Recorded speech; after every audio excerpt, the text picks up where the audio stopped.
আসসালামু আলাইকুম রহমতুল্লাহ বারকাত। আমার বাংলাদেশের প্রিয় ভাই ও বোনেরা, আমি কোনো দলের পক্ষে কিংবা বিপক্ষে কথা বলতেছি না, যেটা সত্যি সেটাই উপস্থাপন করতেছি। আমার মুমিন মুসলমান ভাই ও বোনেরা, বাংলাদেশের বর্তমান অবস্থান ও সময়ের পরিপ্রেক্ষিতে আমি আপনাদের বলতে চাই, একজন প্রকৃত মুসলমান হিসেবে উল্লেখ্য এই যে মুসলিম ঘরে জন্মাইয়া মুসলিম খতনা করাইলে মুসলমান হয়ে যায় না। কামার যেমন গাড়ির স্প্রিংকে আগুন দিয়ে ফুরিয়ে 10 পাউন্ডের হাতুড়ি দিয়ে ফিটিয়ে সেই লোহা কাঠ গরু ছাগল মানুষ কাটার উপযুক্ত করে গড়ে তুলে, তদরূপ মানুষকেও কোরআন ও হাদিসের আলোকে সেই রাস্তায় পরিচালিত করে ফিটিয়ে দুলিয়ে পরিপূর্ণ মুসলিম বানাতে হয়। অন্যথায় কোনো রাস্তা নাই তাকে মুসলিম বানানোর। আর তাই যদি করতে না পারো, সে হয় মুনাফিক হবে, না হয় কাফের হবে। মুসলমান হওয়ার চান্স 1%, না উজুবিল্লাহ। যাই হোক, যা বলতে চাইছিলাম, বাংলাদেশ মুসলিম প্রধান দেশ বলা হয় তাকে বাংলাদেশের 90% মুসলমান। আমি বলি, বাংলাদেশের 90% মুসলমানের ঘরে জন্ম নেওয়া মানব, তার মধ্যে মুসলমান হলো 75% ইমানওয়ালা। মানে এটা হচ্ছে ইমানের লেভেল, আমি বলতেছি আপনাদের সামনে উপস্থাপন করতেছি। 75% ইমানওয়ালা, 2% লোক আছে তার মধ্যে, শতকরা 2%। 50% ইমানওয়ালা, 3% আছে শতকরা। 40% ইমানওয়ালাও আছে 5%। 30% ইমানওয়ালা আছে 10%। আর 20% ইমানওয়ালা আছে 10%। অথবা মুনাফিক মানে মুসলমান আছে 70%। আমার কথাগুলো কতটুকু সত্য মিথ্যা হয়ে গেলে আপনারা যাচাই করতে পারেন, যেটা দিনের আলোর মতো সত্য এগুলো। আমি যে কথাগুলো বলতেছি প্রকাশ সত্য। আপনার চারপাশে দেখেন, জরিপ করে দেখেন, 100 জনের প্রয়োজন না, 30 জনের মানুষের উপর জরিপ করে দেখেন কতটুকু তার ইমান লেভেল কতটুকু আছে, কতটুকু মুসলমান, কতটুকু মুমিন, কতটুকু মুনাফিক, কতটুকু মানে ইসলামের বিপক্ষে কাজ করতেছে। মুসলমান মানে এই নেই যে মুসলমান ঘরে জন্মাইয়া খালি লা ইলাহা ইল্লাল্লাহ মুহাম্মাদুর রাসূলুল্লাহ শুধু এটা মুখস্থ করলে এটা মুসলমান হয়ে যায় না। এটার অর্থ জানতে হবে, বুঝতে হবে, এটা নিজের লাইফে বাস্তবায়ন করতে হবে, তবে তাকে মুসলমান বলা যায়। যাই হোক, বর্তমান সময়ে বাংলাদেশে ইসলামের যে অবস্থা 90% প্রতিটা সেক্টরে, 90% বা মানে সরকারি যত অফিস আদালত আছে 90% প্রতিটা সেক্টরের প্রধান হলো হিন্দু। শুধু তাই নয়, এর মধ্যে অনেকগুলো আছে ভারতের নাগরিক, যেটা আপনারা ভালোই জানেন আমার থেকে, যেহেতু আমি দেশের বাইরে গত 6 বছর, প্রায় 6 বছর উপরে আছে, 7 বছর চলতেছে। যে দেশের বর্তমান সরকার বিগত 14 বছর যাবৎ হকানা আলেমদেরকে শুধুমাত্র আমার আল্লাহর একত্ববাদের দাওয়াত দেওয়ার জন্য,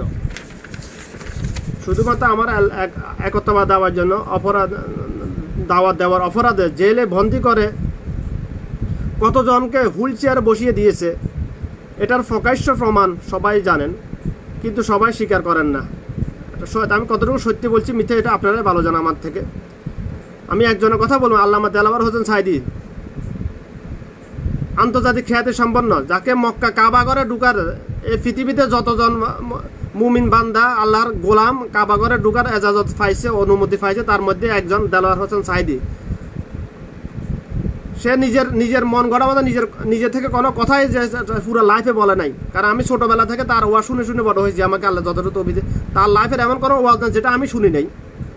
কোরআনের বাইরে কিছু এসে শুধু কোরআনে বলছে, কোরআনে যেটা আল্লাহ বলছে আমাদেরকে, আমাদের উদ্দেশ্যে, আমাদের শান্তির জন্য, দুনিয়া এবং আখিরাতে শান্তির জন্য আল্লাহ পাক কোরআনে যে আয়াত কথাগুলো নাজিল করছে আমার রাসূলের উপর ওহির মাধ্যমে, শুধু তার বাংলায় অনুবাদ করতেছে আমাদের সামনে। শুধু তার অপরাধ এটাই, সে কোরআন শাসন কায়েম করার জন্য জুলুম করে নাই, সাফাই দেয় না, কোরআনের শাসন কায়েম করার জন্য সংসদে বিল উপস্থাপন করেছিল শুধু, কিন্তু জোর জবরদস্তি করে না কারোর সাথে। তার অপরাধ এটাই। আজকে আমার সে প্রাণ প্রিয় দেলোয়ার হোসেন, আমার আল্লাহর খাস গোলাম দেলোয়ার হোসেন সাইদিকে হুইলচেয়ারে বসিয়ে দিয়ে বিগত 12 বছর তার উপর যে জুলুম করতেছে বর্তমান মুনাফিক সরকার যে জুলুম করতেছে তার উপর, তার অপরাধ শুধু এটাই, সে রাজনীতি করে, যার জন্য বাংলাদেশের ইতিহাসে ছিল বিগত 14 বছর আগে বাংলাদেশে সে যে জেলা যাইতো যাওয়ার জন্য প্রোগ্রাম করতো সে জেলা সরকারিভাবে প্রতিটা উপজেলা জেলা ইউনিয়ন থেকে গাড়ি দিত সরকারি অনুদানে। তার মতো একজন লোককে তাকে বিগত 12 বছর জেলে বন্দি করে তার সন্তানের হক নষ্ট করছে, তার স্ত্রীর হক নষ্ট করতেছে। এটার প্রতিদান অবশ্যই দিতে হবে, আল্লাহর কসম। এটার হিসাব আল্লাহর দরবারে দিতে হবে, দুনিয়াতে দিতে হবে, আখিরাতে দিতে হবে বর্তমান সরকারকে। বর্তমান সরকার বলতে শুধু শেখ হাসিনা না, সংসদ সদস্য 330 জন সংসদ সবাই নিয়ে সরকার, একজন নিয়ে শুধু শেখ হাসিনা সরকার না, সরকার বলতে সবাই, সংসদ ভবন থেকে শুরু করে ইউনিয়ন পরিষদ পর্যন্ত প্রতিটা লেয়ারে সবাই মিলে হয়েছে একটা সরকার গঠন হয়। এটাকে অবশ্যই দিতে হবে ইনশাল্লাহ, এর হিসাব দিতে হবে, দুনিয়াতে দিতে হবে, আখিরাতে দিতে হবে। প্রস্তুত থাকো সবাই ইনশাল্লাহ। বাংলাদেশ এমন একটা দেশ যে দেশে ইসলামের বিপক্ষে যে যায় বলো কোনো সমস্যা নেই, কোনো ডর ভয় নেই, কোনো জেল হাজতের ভয় নেই, কোনো পুলিশের ভয় নেই, এমন একটা দেশ। এক আরেক আলেমের বিরুদ্ধে প্রকাশ্যে সবল করে গিবত করতেছে, কোনো সমস্যা নেই বাংলাদেশ। শুধুমাত্র সমস্যা ওইখানে কোরআন হাদিসের কথা বললে সমস্যা, সরকারের গা জ্বলে, গা তো জ্বলবেই। গরুর মাংস খাইলে কি সবার কি চুলকানি অ্যালার্জি হয়, হাই প্রেশার হয়? সবার তো হয় না, শতকরা 2-3 জনের হয়। যার ভিতর চুলকানি অ্যালার্জি আছে তারা চুলকাইব গরুর মাংস গোস্ত খাইলে, বেগুন খাইলে। এখন কোরআন হাদিসের কথা বলে তো পৃথিবীর শুধু বাংলাদেশে, পৃথিবীর সকল দেশের সরকার বিপক্ষে যাইতেছে, কারণ ওমরের শাসন বর্তমান দুনিয়াতে নাই। ওয়াল্লাহি আল্লাহর কসম, কোরআনের শাসন বর্তমান পৃথিবীতে নাই। এক কথা হযরত ওমর বিন খাত্তাবের শাসন দুনিয়ার কোথাও নাই। তাই কোরআনের কথা বললে, হাদিসের কথা বললে সরকারের গা জ্বলবেই, সরকারের বিপক্ষে যাইবে, সরকারের বিপক্ষে গেলেই জেলে ঢুকাইবেই। কাবা শরীফ ইমামের দেখেন কি অবস্থা, প্রায় 3 বছর আগে হক কথা কোরআন হাদিসের কথা বলার কারণে তারা জেলে ঢুকালেছে সরকার। তা আমাদের দেশে তো হবে এগুলা। ধৈর্য অপেক্ষা করো। তুমি একজন নারী, তা আবার তুমি নারী তো কোন নারী? তুমি একদম মরিচা দ্বারা লোহার খণ্ড থেকে অদম তুমি না। বর্তমানে তোমার আগের অতীতের সময়গুলো পার হয়ে গেছে, তুমি এখন ম্যানুফোজের ওভার হয়ে গেছে তোমার। এটা সবাই বুঝবে না আমার কথাটা, ম্যানুফোজ বলতে কি বোঝায়। ইসলামের নারী নেতৃত্ব হারাম, ওয়াল্লাহি আল্লাহর কথা। নারী নেতৃত্ব আল্লাহ, এটা আমার আল্লাহর বিধান, আল্লাহ কোরআনে উল্লেখ করছে নারী নেতৃত্ব কেন হারাম করছে। যে সংসারে, আমি দেশের কথা পরে আসতেছি, যে পরিবারে পুরুষ জীবিত থাকা অবস্থায় ওই পরিবারের নারী পুরুষের কথার উপরে কথা বলবে, ওই পরিবারে কখনো আয় উন্নতি হবে না, অশান্তি শান্তি আসবে না কখনো, আল্লাহর কসম। আমি যারা আলেম আছেন, কোরআনে হাফেজেন, তারা আমার কথাগুলো বুঝতে পারছি কোরআনে কোন কোন জায়গায় কথাগুলো উল্লেখ আছে। আমার আল্লাহ কেন ইসলাম নারীর নেতৃত্ব হারাম করেছে? কারণ নারীরা আল্লাহ ধেমাক দিয়ে নাই, দিছে শুধু বিবেক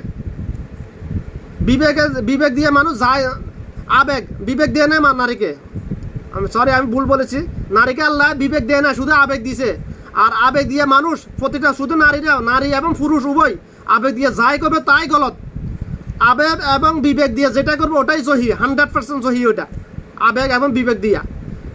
একটা কথা আছে, ভাবিয়া করিও কাজ করিও ভাবিও না। আরেকটা উক্তি আছে, একটি সুষ্ঠু পরিকল্পনা কাজের অর্ধেক সম্পন্ন করা সমান। এই দুইটা কথার ভিতর দুনিয়া এবং আখিরাতের সফলতা, সকল সফলতা এই দুটা কথার ভিতর। এই দুটা কথার ব্যাখ্যা দিতে হলে দিনকে দিন চলে যাব, আমার দ্বারা সম্ভব না। আমাকে আল্লাহ তৌফিক দিলে ইনশাল্লাহ করতে পারবো। এখন আমার মতো নগণ্য বান্দারের পক্ষে সম্ভব নেই দুটা কথার ব্যাখ্যা দেওয়া, কারণ এগুলো অনেক ব্যয়বহুল কথা। এগুলো সম্প্রসারণ করতে গেলে দিনকে দিন চলে যাব। যেটা বলতেছিলাম, বর্তমান বাংলাদেশে মুনাফিক মার্কা, ইহুদির দালা মার্কা অনেকগুলো আলেম বের হয়েছে। তারা যেগুলো করতেছে মানে ধর্মের বিরুদ্ধে, মানে আবার মুনাফিকরা এমনভাবে মানে দিন প্রচার করতেছে, প্রচারের নামে বেদাত করতেছে, আল্লাহর নাফরমানি করতেছে। তারা মানে কিছু 10টা কথা বললে এখানে একটা কোরআনের কথা বলে, হাদিসের কথা বলে, 9টা শিরকি বেদাতি কথা বলতে সাধারণ মানুষকে, মুসলমানকে বিবৃতি করার জন্য, ঈমান নষ্ট করার জন্য। আমি আজকে নাম উল্লেখ করবো না, আমি ইনশাল্লাহ আগামীতে আরেকটা ভিডিও বানাবো এ নিয়ে। তাদের মানে বর্তমানে মুনাফিক মার্কা, ইহুদি দালা মার্কা, পেতনাবাজ মার্কা কয়েকজন আলেমের নাম উল্লেখ, আমি এগুলো এখনো লিস্টি করা হয় না, আমি লিস্টি করে আপনাদের সামনে উপস্থাপন করবো ইনশাল্লাহ। যাই হোক, এগুলো করার সুযোগ পাইতেছে কেন? বাংলাদেশে ইসলামের শাসন নাই, কিছুই নাই এখনো। বাংলাদেশ মুসলিম প্রধান দেশ, পুরা বিশ্বের মধ্যে মুসলিম প্রধান দেশগুলোর মধ্যে বাংলাদেশ অন্যতম।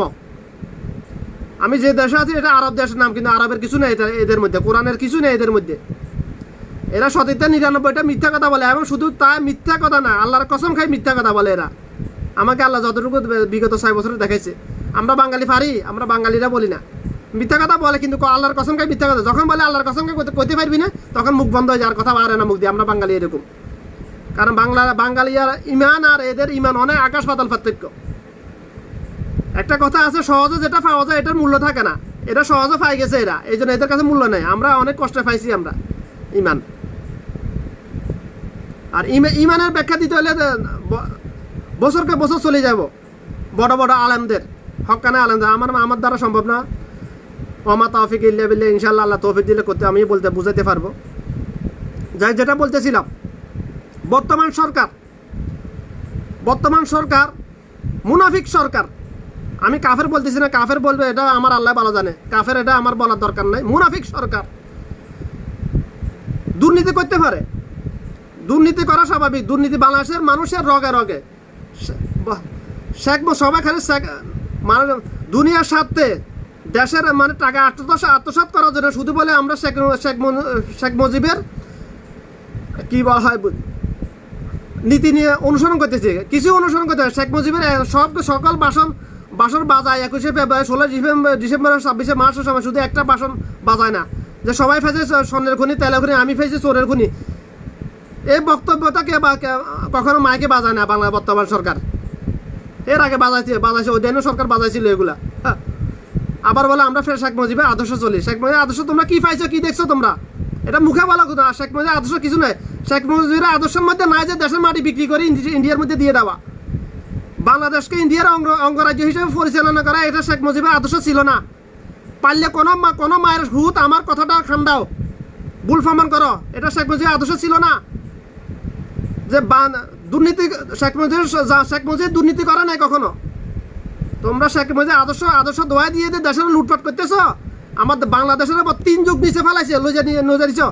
একটা সরকার টানা 14 বছর দেশ চালাইলে দেশের কারেন্সি কেন নিচে গেছে?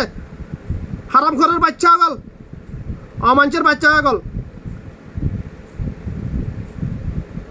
কেন কারেন্সি দেশের নিচে যাব? কারেন্সি এটা আমাদের দেশের মুদ্রা কেন মুদ্রাস্ফীতি হয়েছে বাংলাদেশে? কেন মুদ্রাস্ফীতি হলো? গত 6 মাসের ব্যবধানে বাংলাদেশের টাকার মান ওমানের রিয়ালে কেন এত টাকা ব্যবধান হলো? গত 6 মাস আগে ছিল প্রতি রিয়ালে 228 থেকে 30 টাকা, এখন কেন 290 টাকা হলো? এটা জবাব দেখ মুনাফিকের বাচ্চা হগল পাইলে। কোন মুনাফিকের বাচ্চা হগল পাইলে আমার এই কথার জবাব দে। কেন মুদ্রাস্ফীতি হলো বাংলাদেশে? বাংলাদেশে বাংলাদেশের প্রাকৃতিক সম্পদ পৃথিবীর সকল দেশ থেকে বেশি আছে। আরব দেশে কি আছে? শুধু তেল আছে। বাংলাদেশের প্রাকৃতিক সম্পদ আমি উল্লেখ করলে এটা পুরো দিনে আমি করতে পারবো না। কত প্রাকৃতিক সম্পদ আছে, আমার আল্লাহর নিয়ামত কত, আল্লাহর কত বড় নিয়ামত। পুরো বিশ্বের মধ্যে কতজন বিশ্ব যে হাফেজ আছে, বাংলাদেশে আছে 8 থেকে 10 জন। মুনাফিক সরকার প্রকাশ্যে আল্লাহর কোরআনের বিরোধিতা করছ। তোর আল্লাহর কথা পড়বে না, কারো ফের পড়বে না? ইনশাআল্লাহ অবশ্যই আল্লাহর কথা পড়ব। যে আল্লাহ আমার রাসূলও অবমাননা সহ্য করে নাই, সাথে সাথে কোরআনে আয়াত নাযিল করে দিছে, সাথে সাথে কোরআন। মসজিদ নববীতে একদিন কথা বলতে সাহাবীদের কথা আমার রাসূলের কথা থেকে উপরে চলে গেছে। এটা আমার আল্লাহ বরদাস্ত করে নাই। এই অপমান আমার আল্লাহর চেহারা একটু কালো, রাসূলের চেহারাটা একটু কালো হয়ে গেছে, মলিন হয়ে গেছে। এটা আমার আল্লাহ বরদাস্ত করে, সাথে সাথে গজবের আয়াত নাযিল করে দিছে ধমক দিয়া সাহাবীদেরকে।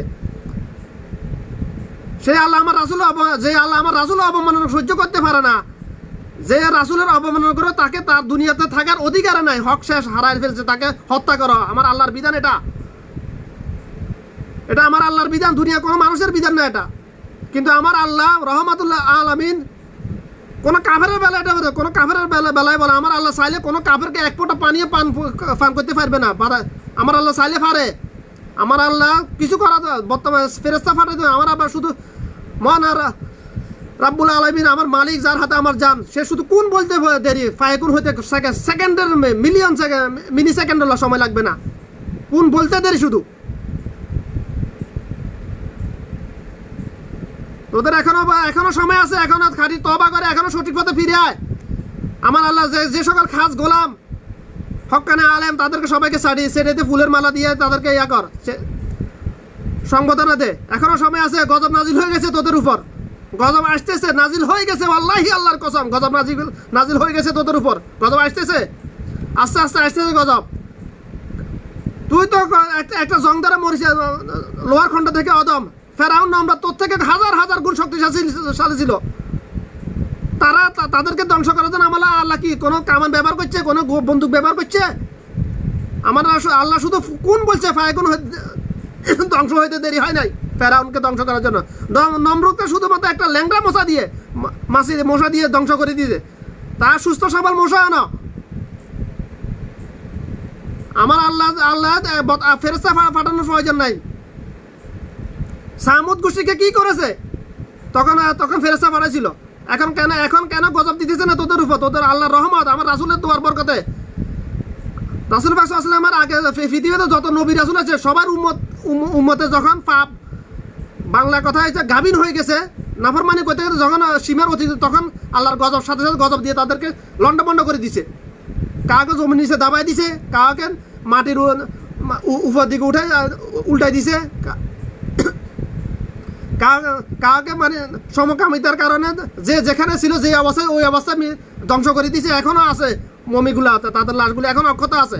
ফেরাউনের অবস্থা দেখ, ফেরাউনকে আল্লাহ কেন সুটকি বানিয়ে রাখছে মিশরে জাদুঘরে? এটা বর্তমান যুগের ফেরাউনদেরকে শিক্ষা নেওয়ার জন্য, ভয় পাওয়ার জন্য, যে আমাদের এই অবস্থা করবে। যে আমার আল্লাহর ক্ষমতা কমে গেছে? কমে নাই, আল্লাহি আল্লাহর কসম, আমার আল্লাহর ক্ষমতা কমে নাই। আমার আল্লাহ আগে যেমন ছিল এখনো আছে। শুধুমাত্র আমার রাসূলের বরকতে, দোয়ার বরকতে শুধু আমাদের উপর হঠাৎ বড় গজব দিতেছে না আল্লাহ। তো গজব দিবেই, তবে গজবের প্রক্রিয়াটা বেশ কম আছে, পরিবর্তন করে দিছে আমার আল্লাহ। আস্তে আস্তে দেয়, একসাথে দিয়ে দেয় না আগের মতো। আগেরকার জামানার নবী রাসূলদের উম্মতদের মতো এখন একসাথে দিয়ে দেয় না। তোরা দেখছ না, তোরা দেখতেছস না নূহ আলাইহিস সালামের আমাদের উম্মতদেরকে কি করেছে? তারা আল্লাহ নাফরমানি করে, তার স্ত্রী সন্তানও তো রেহাই পায় না এর থেকে। তোদের আকল কিভাবে আসবে? মানুষ আশরাফুল মাখলুকাত কেন? মানুষ কেন আশরাফুল মাখলুকাত হলো? কারণ মানুষকে ভালো মন্দ জাস্টিফাই করার জন্য দেমাগ দিছে।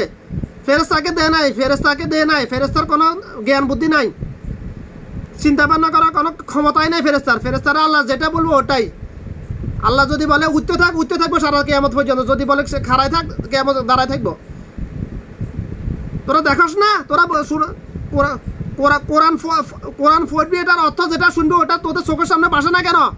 মুনাফিকের বাচ্চা আগল, তোরা দেখস না আমার আল্লাহর হুকুম ভালো হচ্ছে। শুধু ইসরাঈল ইসলাম সৃষ্টি শুরু থেকে এখন পর্যন্ত কিয়ামত পর্যন্ত মুখে সিংহা নিয়ে বসে রয়েছে, শুধু ফুক দেয়। আল্লাহ কখন হুকুম করবে সিংহে ফুক দেবে, দুইটা ফুক দেওয়ার জন্য ইসরাফিল ইসলামের সৃষ্টি করছে আল্লাহ, শুধুমাত্র দুইটা ফুক দেওয়ার জন্য। সিংহে বুঝাস, গরু সিং চিনছে, সিংহের মতো মনে কর, সিংহের আকৃতি নিয়ে কল্পনা করছে তোরা। মুনাফিকের বাচ্চা আগল, মুনাফিক। ফেরেশতাদেরকে সৃষ্টি সারাজি বলে নাই, মানুষকে বলছে আল্লাহ। মানুষ যদি আল্লাহর গোলামি করার মতো করে, আল্লাহকে ভয় করার মতো করে, পৃথিবীর সৃষ্টিগুলো সকল কিছু মানুষের গোলামি করবে। জঙ্গলের হিংস্র বাঘও মানুষের গোলামি করবে, আল্লাহর কসম। এখনো দুনিয়াতে এমন মানুষ আছে, হয়তো আমরা দেখতেছি না এগুলা, তাদেরকে আমরা চিনি না, তাদেরকে আমরা পাগল বলি। এখনো দুনিয়াতে এরকম অনেক কিছু আছে, অনেক মানুষ আছে সৃষ্টিগুলো সকল কিছু যাদের গোলামি করে, যাদের হুকুম মানে। মানুষের আল্লাহ কেমন? যার অন্তরের আল্লাহকে নিয়ে যার অন্তরের কল্পনা যেমন, আল্লাহ তেমন তার জন্য। তুমি দুনিয়াতে আল্লাহর রহমত বরকত ততটুকু ভোগ করতে পারবে তোমার ইমানের লেভেল যতটুকু, আল্লাহর উপর, আল্লাহর কোরআনের উপর, কোরআনের আয়াতের উপর তোমার ইমান যতটুকু আসবে ততটুকু তুমি দুনিয়াতে ভোগ করতে পারবে, আখিরাতে তো পারবে ইনশাআল্লাহ। যাও, আমি আবেগী হয়ে গেছে, আবেগী না, আমি যা বলছি সত্যি বলছি। আমি আমার মন করার মতো কোনো কথা বলতেছি না, এগুলো সব কোরআন হাদিসের কথা বলতেছি। ওয়া মা তাওফীক ইল্লা বিল্লাহ। যেটা বলতেছি না, বর্তমান সরকার বিগত 14 বছর যাবত ইতি আবার মুসলমান ইতি বলে মুনাফিকের বাচ্চা, মুনাফিক ইতি বলে মুসলমান কুত্তার বাচ্চা, ইতি বলে তাহাজ্জুদ নামাজ পড়া। তাহাজ্জুদ নামাজ এমন এক নামাজ, তাহাজ্জুদ নামাজ যে নামাজে শয়তান ধোঁকা দিতে পারে না মানুষকে। আর ইতি পাবলিসিটি করতেছে। আমি তাহাজ্জুদ নামাজ পড়ি, তাহাজ্জুদ নামাজ পাবলিসিটি করার নামাজ না।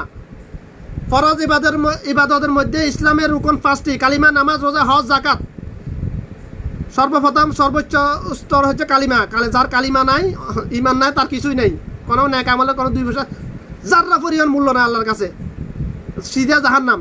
আগে ইমান, তারপর নামাজ। ওয়াল্লাহি আল্লাহর কাছে নামাজ এমন একটা ইবাদত যে নামাজ কোনো ওজরে মাপ নাই। ওজরের কারণে নামাজের ধরন ভিন্নতা আছে।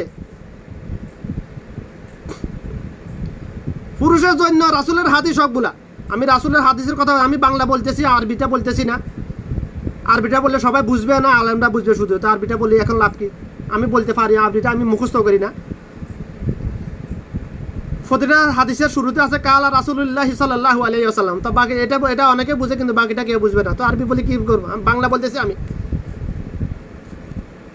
পুরুষের জন্য জামাতের সহিত আওয়াল ওয়াক্তে নামাজ আদায় করা ফরজ। যদি অক্ষময় বাড়িতে পড়তে পারো। দাঁড়িয়ে নামাজ পড়া ফরজ। দাঁড়িয়ে না পারলে বসে পড়া ফরজ। বসে না পারলে শুয়ে পড়া ফরজ। শুয়ে না পারলে, শুয়ে যদি না পারো, হাতের ইশারায়, হাতের না হলে আঙ্গুলের ইশারা, না হলে চোখের ইশারায়। চোখের ইশারায় যদি না পারো, যদি তোমার হুঁশ থাকে, তুমি মানুষের কথা শুনতেছো, বুঝতেছো, যদি এই সেন্স থাকে, অন্তরের কল্পনা দিয়ে নামাজ আদায় করতে হবে। ওযু না করতে পারলেও নাই, ক্ষেত্র বিশেষ। ইসলাম কঠিন না, ইসলাম সহজ। কথা বলে পানির মতো সহজ ইসলাম, কিন্তু ইসলামকে আমরা কঠিন করতেছি। ধর্ম ব্যবসায়ী হুজুর মোল্লা যারা আছে বাংলাদেশে, তাবিজ বেশি খাইছে মোল্লা যারা আছে, মুনাফিকের বাচ্চাগল, এরা মুমিন না, এরা মুমিন মুসলমান না। তাবিজ বেশি খাইয়ে যারা আছে, ধর্ম ব্যবসায়ী যারা আছে, তারা এগুলার ইসলামকে কঠিন করিয়ে গেছে, সাধারণ মানুষের সামনে উপস্থাপন করতেছে। করার কারণে আজকে মানুষ বুঝতে পারতেছে না। আমার আল্লাহ বান্দার জন্য দুনিয়া আখিরাত দুটোটা একেবারে সহজ করে দিছে। ওয়াল্লাহি আল্লাহর কথা একেবারে সহজ করে আমরা কঠিন করতেছি আমাদের কর্মের দ্বারা। আজকে দুনিয়াতে যা হইতেছে, আজাব সব আমাদের কর্মের ফল, আমাদের হাতের কামাই এগুলা। আমরা বলি আমরা আমাদের নসিবে কিসমতে যা আছে তা কিসমত আল্লাহ আমাদের উপর জবরদস্তি লিখে দেয় নাই। আল্লাহ পাক জানে। গায়বী আলেম একমাত্র আমার আল্লাহর কাছে। আল্লাহর কাছে দুনিয়ার কারো নাই। সৃষ্টির শুরু থেকে কিয়ামত দুনিয়ার কারো কাছে গায়বী আলেম নাই। দুনিয়ার কেউ গায়েব জানে না, একমাত্র আমার আল্লাহ গায়েব জানে। আমার আল্লাহ জানে, এই জন্য আল্লাহ লিখে রাখছে এগুলা সব।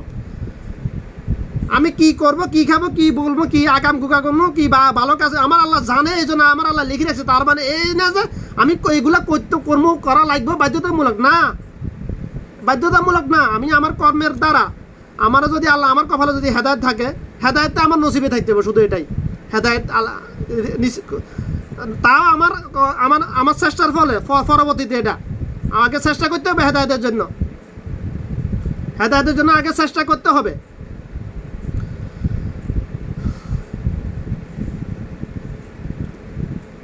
আমার আল্লাহ জানে, এই জন্য লিখে রাখছে। আমরা বলে মানে দোয়া দিয়ে যায় আমার কিসমত আমাদের কম কিসমত, মানে এটা আমার আল্লাহ জবরদস্তি লিখে রাখে না, জুলুম করে না আমাদের উপর। আমার আল্লাহ জানে, এই জন্য লিখে রাখছে। কিসমত বলতে এটা আমাদের কর্মের ফল সব।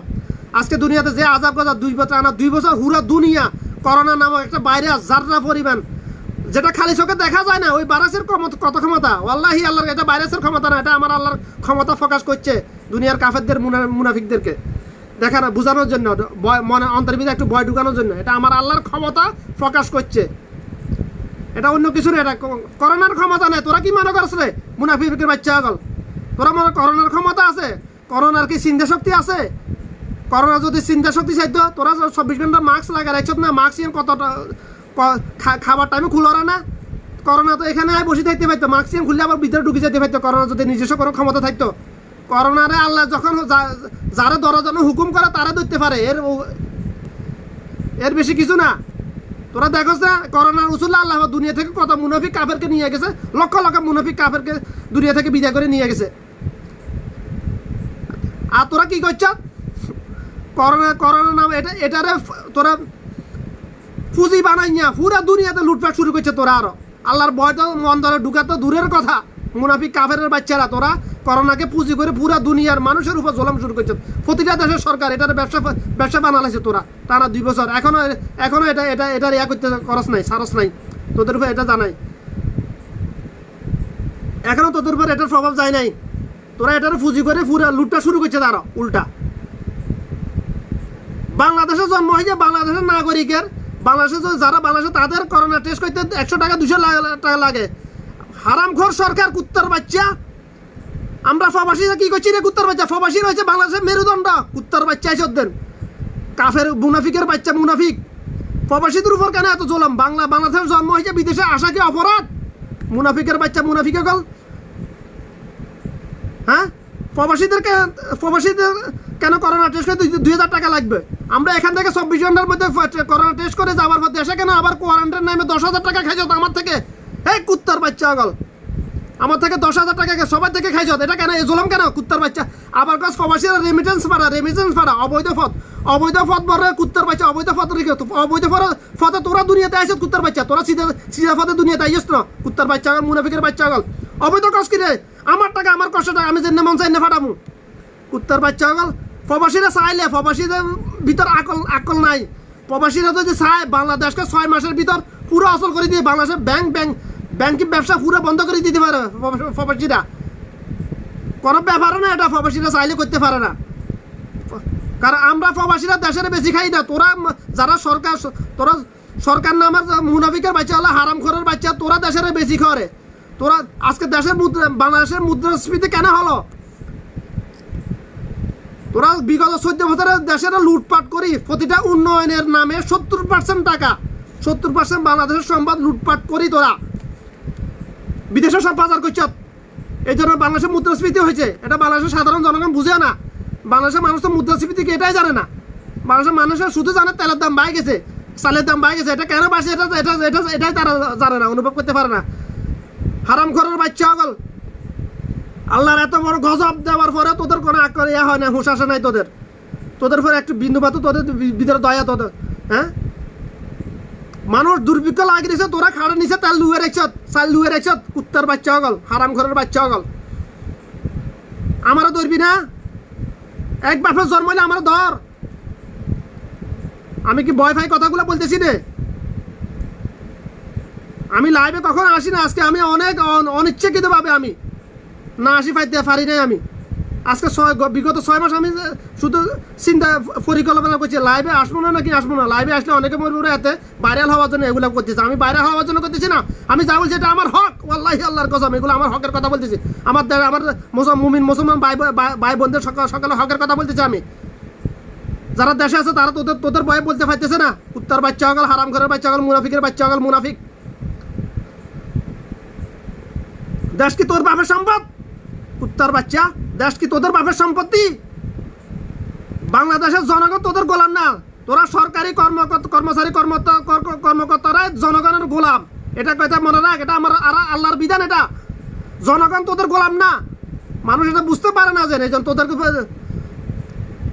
পাবলিকের দোষ, সব তোদের দোষও নাই। জনগণ তোদেরকে সুযোগ করে দিয়েছে না, তো তোরাই চুরি ডাকাতি করতেছ, লুটপাট করতেছ। দোষ পাবলিকের।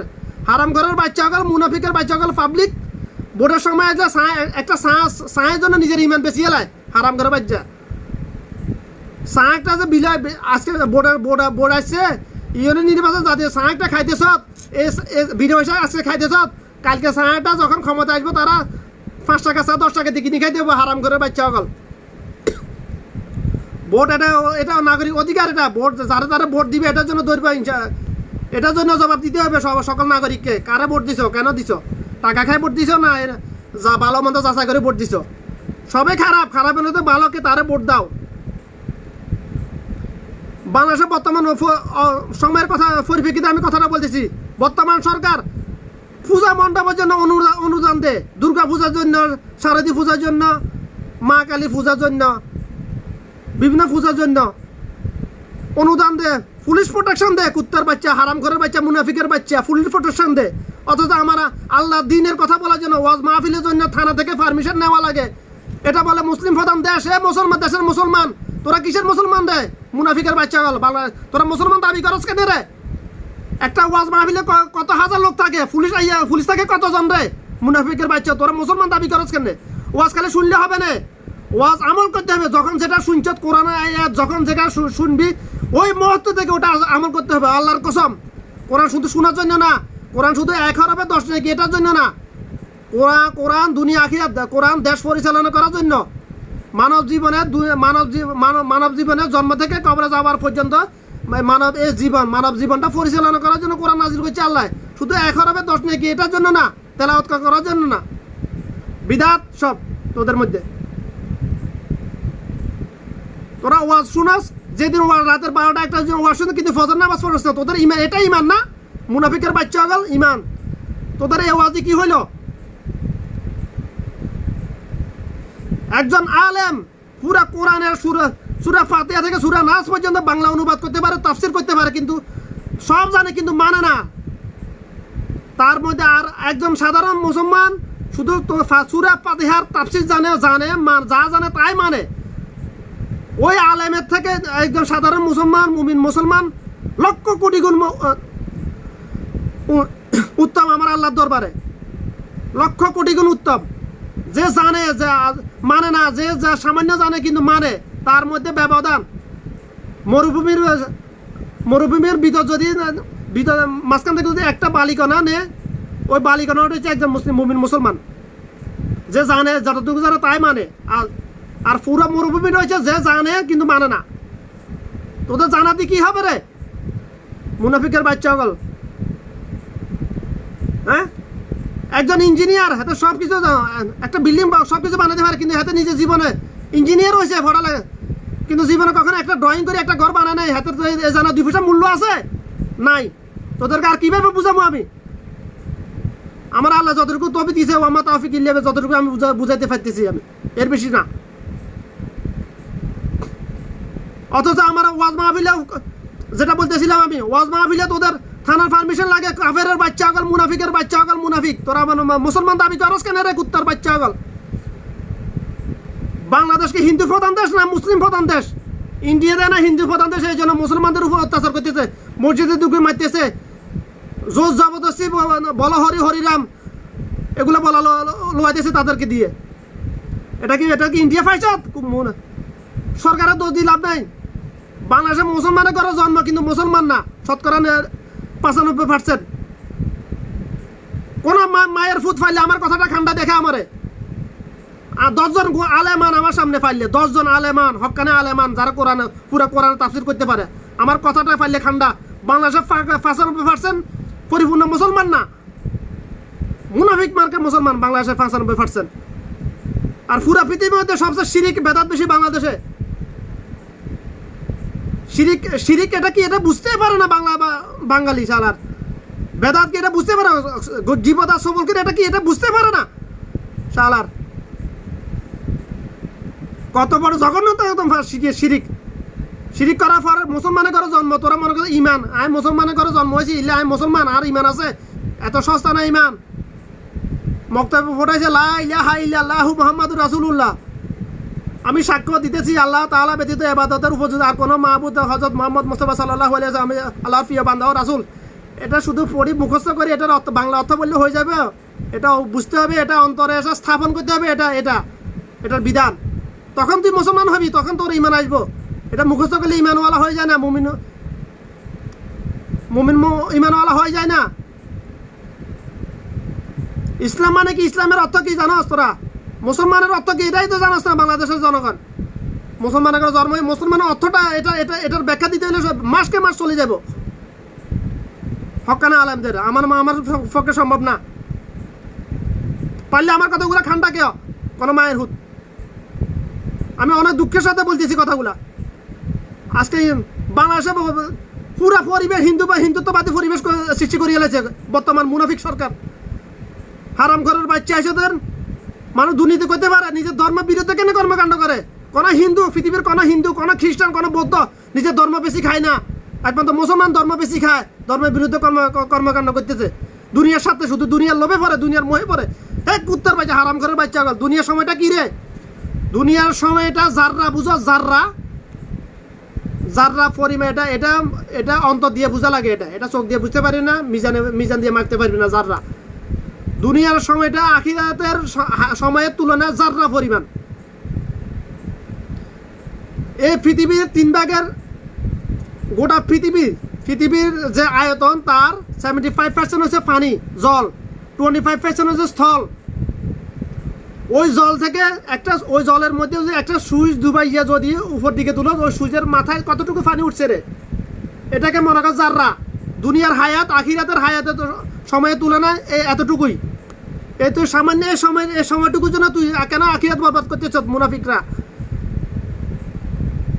কেন আখিরাতটা বরবাদ করতেছ তুই? এই সময়টা তো দুনিয়ার সময়টা তো যেমনি হোক চলে যাবে, এটা আখিরাত তো এবার যেমনি হোক চলে যাবে, কাটে যাবে না। এটা আখিরাতের একদিন দুনিয়ার 1000 দিনের চাইতে অধিক লম্বা। কথাটা আমার মন করার মতো কথা। আমার এগুলো আমার আল্লাহর কথা, আমার রাসূলের কথা, এগুলো সব। আখিরাতের একদিন দুনিয়ার 1000 দিনের চাইতে অধিক লম্বা। এবার হিসাব কর তোর হায়াত কতদিন। বাংলাদেশে তুই 100 বছর বাইসলি মনে করলাম আমি, বাইসবি, তাহলে আখিরাতের তুলনায় তুই কয়দিন বাইসলি? কয় ঘন্টা? দিন না, কয়দিন বাঁচলি তুই আখিরাতের তুলনায়? এই সামান্য সময়টা এটা তো চলে যাব। তুই 3 বেলার ভাত না খাই 1 বেলা খাইলে চলে যাব। তুই দুনিয়া থেকে মরছি না, না খাই মরবি না তো। মানুষ কেন পাপ করতেছে এটা জানোস? মানুষের মৌলিক চাহিদা কয়টা? 5টা। খাদ্য, বস্ত্র, বাসস্থান, শিক্ষা, চিকিৎসা। খাদ্য, বস্ত্র, বাসস্থান, শিক্ষা ও চিকিৎসা, 5টা। মানুষের মৌলিক চাহিদা পূরণের জন্য পাপ করে না। সুদ খায় না, গোশ খায় না, শুয়ারও গোস্ত খান না, নিজের মান লগে জানা করতেছে না। এই কথার বলতে গেলে অন্যদিকে চলে যাবো, গেলাম না আমি। সুদ খাওয়া, সুদের ব্যাপারে কথাটা বলতেছি আমি। হারাম ঘরের বাচ্চা কোনো জানোয়ারও তো জানোয়ারের পক্ষে সম্ভব, শুধু কোনো জানোয়ার ব্যতীত পৃথিবীর কোনো ইহুদির পক্ষে সম্ভব নিজের মায়ের সাথে জানা করা। আজকে তোরা সুদ খাইতে ফকাইছে, সুদ খাইতেছ প্রতিটা সমাজে, ফকাইছে সুদ খাইতেছ। তোরা নিজের মায়ের সাথে জানা করতেছ কতবার? 36 বার জানা করা। রাসূলের সহি হাদিস হাসান। কোথায় হাদিস আছে খুঁজে বার করে ফেললে আমার ধর বলতে পারতাম না আমি। সুদের 72টা গুণা আছে, বিভিন্ন এক রায়ে এক একটা বলছে 70-72টা গুণা। তার মধ্যে সবচেয়ে ছোট গুণা যেটা নিজের মায়ের সাথে জানা করা। ওয়াল্লাহি আল্লাহর কথা, এটা কোনো কাফের মুশরিকের পক্ষে সম্ভব না নিজের মায়ের সাথে জানা করা, একমাত্র হাইওয়ান জানোয়ার ছাড়া। আর তোরা যে বেশ্যা নিজের মৌলিক চাহিদা পূরণের জন্য গোপনে বেশ্যা খানা যায়, বেশ্যা বিক্রি করে টাকা চাল ডাল কিনে, ওই বেশ্যা থেকে তোরা অদম। ওই বেশ্যা নিজের বাপের লগে জানা করতেছে না, আর সুদ করে নিজের মায়ের লগে জানা করতেছ 36 বার। 1 টাকা সুদ যাতে খাবো 36 বার নিজের মায়ের লগে জানা করার গুনাহ আমলনামা লিখা হয়। নাউজুবিল্লাহি মিন জালিক। সবচেয়ে বড় গুনাহ যেটা আমার আল্লাহ রাসূলের সাথে যুদ্ধের ঘোষণা করা। পৃথিবীর কোনো মানবের পক্ষে সম্ভব, মানববাদী কোনো ফেরেস্তার পক্ষে সম্ভব যে আল্লাহর সাথে যুদ্ধ করে টিকবে? আজকে সুদ এটা প্রতিটা সমাজে সুদ থেকে কোনো মানুষও বাঁচতে পারতেছে না। যেভাবে হোক প্রত্যক্ষভাবে পরোক্ষভাবে সুদ খাইতেছে সবাই। কীভাবে বুঝবি না? একটা অনেক যাতে ম্যাচ জানতে হাতের আগে টাকার ইনকাম সোর্স কর। কেউ তোর কোনো আত্মীয় দাবাত দিলে তার ইনকাম সোর্স আগে যাচাই কর। ইনকাম সোর্সটা হালাল না হালাল, হারাম না হালাল। তার ইনকাম সোর্স দিয়ে হারামও, তুই যে ওখানে খাইতেছ তার ইনকাম সোর্স যদি সুদ হয়, সুদ থেকে হয়, তুই যে সুদ খাইছ। বাংলাদেশের প্রত্যেক মুসলমান, কাফেরের কথা বাদ দিলাম, প্রত্যেক মুসলমান সুদ খাইতেছে আজকে। সুদখোর। রাসূল সাল্লাল্লাহু আলাইহি ওয়াসাল্লাম বলছে সুদখোর, জানাকারী। এমন সুদখোরের কথা বলে এখানে জানাকারী কথা বলার দরকার নেই। সুদখোর আল্লাহর পক্ষ থেকে আল্লাহর আযাব গজব নিয়ে আসে দুনিয়া জমিনে। আল্লাহ মানুষের আযাব দিবে না। আল্লাহ সুদখোর আল্লাহর পক্ষ থেকে আযাব গজব টানে নিয়ে আসে, দুনিয়াতে নাজিল করে নিয়ে আসে সুদখোর। এখন তোরা চিন্তা কর, রাসূলের এই হাদিসটা চিন্তা কর। তাহলে সুদখোর এলাকায় সবাই সুদ খাইতেছে, 2-4 জন 5 জন সুদ খাইছে, সবাই কেন গজব আসছে? তো সবার উপর আসবো, কেউ বাঁচতে পারবি না তো। সামুদ জাতির উপর যখন গজব আসছিল সবাই কি নাফরমান ছিল? না, সবাই নাফরমান ছিল না, কেউ ভালো ছিল। তাদের উপরও কেন গজব একসাথে গজব? তারা ওদেরকে বুঝায় নাই, তাদের সাধ্য মতো বুঝায় নাই, এই জন্য তাদের। তো তোরা বাঁচবি কিনা রে? সুদ করার জন্য যদি আল্লাহর আযাব গজব নাজিল হয়ে যায়, তোরা বাঁচবি না তো? যে 5 ওয়াক্ত নামাজ পড়ে কপাল কালো করিয়েছে, তুই যে বাঁচতে পারবি না? তো চিন্তা কর। আজকে সমাজের সভাপতি, সেক্রেটারি, ক্যাশিয়ার, তোরা চিন্তা কর। সমাজের আইন প্রতিষ্ঠা করতে পারবি তোরাই, আমরা পারবো না, আমি পারবো না। আমি নাম উল্লেখ করলাম না, সমাজের আইন প্রতিষ্ঠা করতে হইলে তোরা পারবি, তোরা তিনজনে পারবি, মসজিদের সভাপতি, সেক্রেটারি, ক্যাশিয়ার, মসজিদের ইমাম, তোরা ভাবি। তোরা সুদের বিরুদ্ধে কি করতেছ রে মুনাফিকের বাচ্চা গেল? তোরা মুমিন না? তোরা বাংলাদেশে কয়জন মুসলমান, কয়জন আলেম, কয়জন ইমাম, মসজিদের ইমাম যে সুদের বিরুদ্ধে কথা বলে প্রকাশ্যে? কেন কেমনে বলবি? তোরা তো খাইতেছ সুদ, তোরা নিজেরাই খাইতেছ। তোরা কি চিন্তা আসবো কখনো বলছ না আমি তোর বাড়িতে দাবাত খাইতাম না, তুই সুদ খস, তোর ইনকাম সোর্স হারাম বলছ কোন আলেম? হ্যাঁ বলছে, হাজারেতে একজন আছে। তোরা দুনিয়া চিন্তা করছ খালি। আরে দুনিয়া জীবন তো চলে যাবে, যেভাবে হোক চলে যাবে, এটা কাটি যাবে। এটা দুনিয়া জীবন যেভাবে হোক এটা কেটে যাবে, এটা চলে যাবে। এটা আমি খাইলেও চলে যাবো, না খাইলে চলে যাবো। আমার আল্লাহ চাইলে আমাকে কোনো খাবার দাবার না খাওয়াইয়ে বাঁচা রাখতে পারবো। আমার আল্লাহর ক্ষমতা আছে না? এতে তোদের কোনো সন্দেহ আছে? মুনাফিকের বাচ্চা হল, আমার আল্লাহ চাইলে পার না?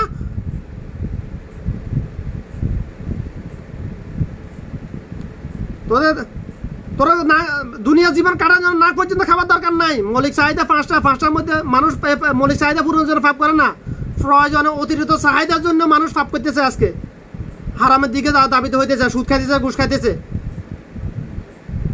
প্রয়োজন অতিরিক্ত চাহিদা, দুনিয়ার মোহে পড়ে, দুনিয়ার লোভে পড়ে মানুষ পাপ করতেছে। মৌলিক চাহিদা পূরণের জন্য পৃথিবীর কোনো মানুষ পাপ করে না। আজকে কাফেররা যা করতেছে, কাফের আজকে মুসলমান, পুরা পৃথিবীর মুসলমান যদি এক হয়, মুসলমানের জন্য কাফেরদের বিরুদ্ধে লড়াই করার জন্য অস্ত্রের প্রয়োজন নাই। ওয়াল্লাহি আল্লাহর কথা, মুসলমান শুধু একটা লা ইলাহা ইল্লাল্লাহ ধ্বনি যথেষ্ট কাফেররা ধ্বংস হয়ে যাওয়ার জন্য। আমার আল্লাহর গজবে হুকুমে কাফেররা ধ্বংস হয়ে যাব। কিন্তু আজকে মুসলমানের ইমান নাই। একজন সতীতে একজন আছে পরিপূর্ণ ইমানওয়ালা মুসলমান, 100% ইমান তো নাই নিয়ে দুনিয়া। এলেম আর আমল এর কথার মধ্যে অনেক ব্যবধান আছে। এলেম আছে কিন্তু আমল নাই। 100% ইমানওয়ালা দুনিয়াতে বর্তমানে নাই, থাকলেও তা মানুষের চোখের আড়ালে, মানুষ তাকে খুঁজে পাইবে না। আমি এখনো খুঁজে পাই নাই। সর্বোচ্চ 95% ইমানওয়ালা মুমিন মুসলমান দুনিয়াতে থাকতে পারে, বাকিটা আমার আল্লাহ ভালো জানে। ওয়াল্লাহি আলাম।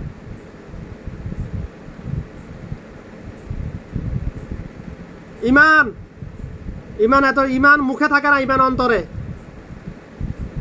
আর অন্তরে যেটা, এটার বহিঃপ্রকাশ হবে কর্মের দ্বারা, কথার দ্বারা না। মানুষের অন্তরে কি আছে, ভালো খারাপ কি চিন্তা ভাবনা, এটা কর্মের দ্বারা প্রকাশ পায়, কথার দ্বারা না। যারা কথা বেশি বলে তারা করে কম, যারা করে বেশি বলে কম। এটা কোনো জ্ঞানী জনের উক্তি হইতে পারে, তা আমার মাথায় এখন আছে বলে দিছি।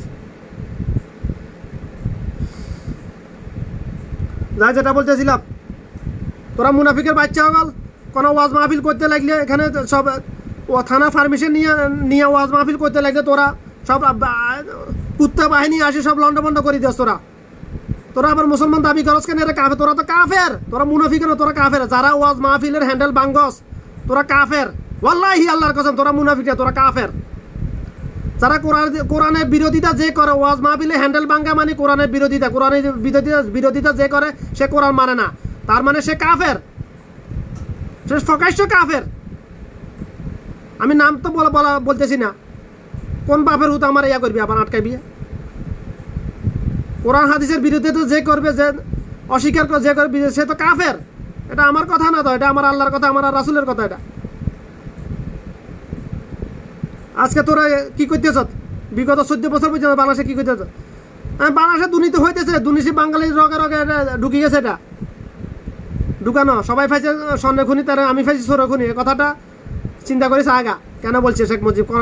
অনেক দুঃখের সাথে, অনেক আক্ষেপের সাথে বলছে। তোরা তার ওহ কি কয় রে শালার, তার আদর্শ চলারে। হ্যাঁ, মুনাফিকের বাচ্চা তার আদর্শ যদি চলতি, আজকে বাংলাদেশে মুদ্রাস্ফীতি হইতো না। আল্লাহর কসম, মুদ্রাস্ফীতি হইতো না। বাংলাদেশের 1 টাকা ওমানের 2 টাকা হইতো মিনিমাম। তোরা যদি শেখ মুজিবের আদর্শ চলতি। হারাম করার বাচ্চা হগল, মুনাফিকের বাচ্চাও। তোরা আবার শেখ মুজিবের নাম বেশি কস। আজকে তো ঈসা আলাইহিস সালামের জামানা যেরকম কবরে 1000 বছর আগের মৃত ব্যক্তিকেও জীবিত করতে, আজকে শেখ মুজিবকে যদি বঙ্গবন্ধু শেখ মুজিব রহমতুল্লাহ আলাইহিকে যদি আমি এই কথাটা বলছি, এটার অনেক কথা আছে ভিতরে। দ্বিতীয়বার যদি দুনিয়াতে আসার তৌফিক দিত, সর্বপ্রথম শেখ হাসিনারও জব করে দিত। সর্বপ্রথম দুনিয়াতে আসি শেখ হাসিনারও জব করতো যে আমি দেশ স্বাধীন এই জন্য করি নাই, তোর এইগুলো করার জন্য, বাংলাদেশের ইন্ডিয়ার অঙ্গরাজ্য করার জন্য করি নাই দেশ স্বাধীন।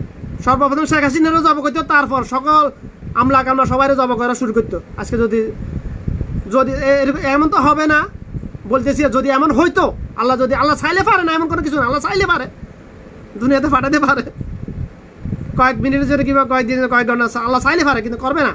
করবো কেন? এগুলো এরকম হবে না। আর যদি এরকম হইতো, শেখ মুজিব দুনিয়াতে যদি আসতো দ্বিতীয়বার, সর্বপ্রথম শেখ হাসিনার গলা জব করতো, কল্লা গাড়ি হালাইতো, কল্লা গাড়ি গঙ্গা স্নান করাইতো এদিরে। এতে মুসলমান ইন্ডিয়া যা সিন্দুর দে, এতে মুসলমান আবার এদিকে তাহাজ্জুদ পড়ি, তাহাজ্জুদ এটা ফোকাস করার নামাজ নেই। তাহাজ্জুদ নামাজ এমন এক নামাজ, যে নামাজে শয়তান ধোকা দিতে পারে, মানুষের নফসের ভিতর ধোকা দিতে পারে না। শয়তানের আল্লাহ এমন এক ক্ষমতা দিছে, আর শয়তান মানুষের নফসের ভিতর, মানুষের কম্পিউটার যেরকম সিপি আছে, সেন্ট্রাল প্রসেসিং ইউনিট, মানুষের ব্রেনে বসি ব্রেন কন্ট্রোল করার জন্য ক্ষমতা দিয়েছে আল্লাহ শয়তানের।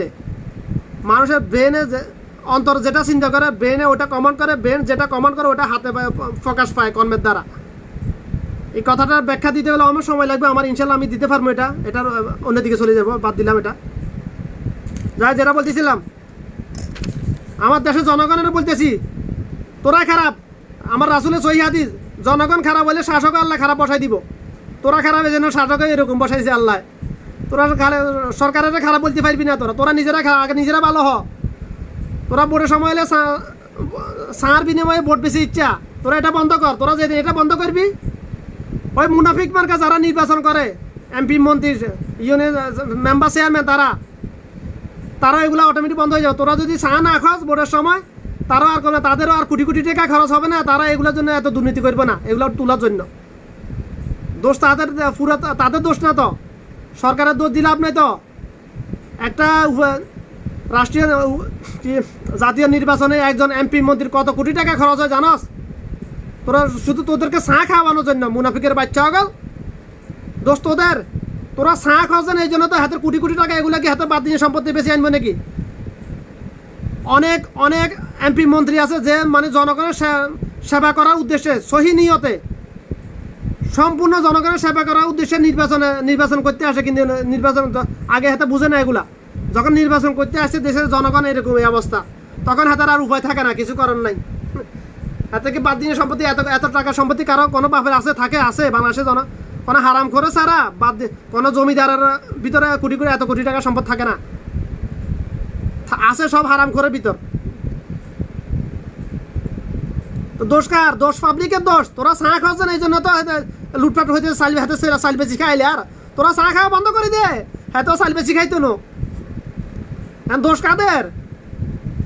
জনগণ খারাপ হলে শাসক খারাপ বসাই দিব আল্লাহ। এটাকে এই কথাটার ভিতর এটা ব্যাখ্যা দিতে গেলে অনেক সময় লাগবে আমার।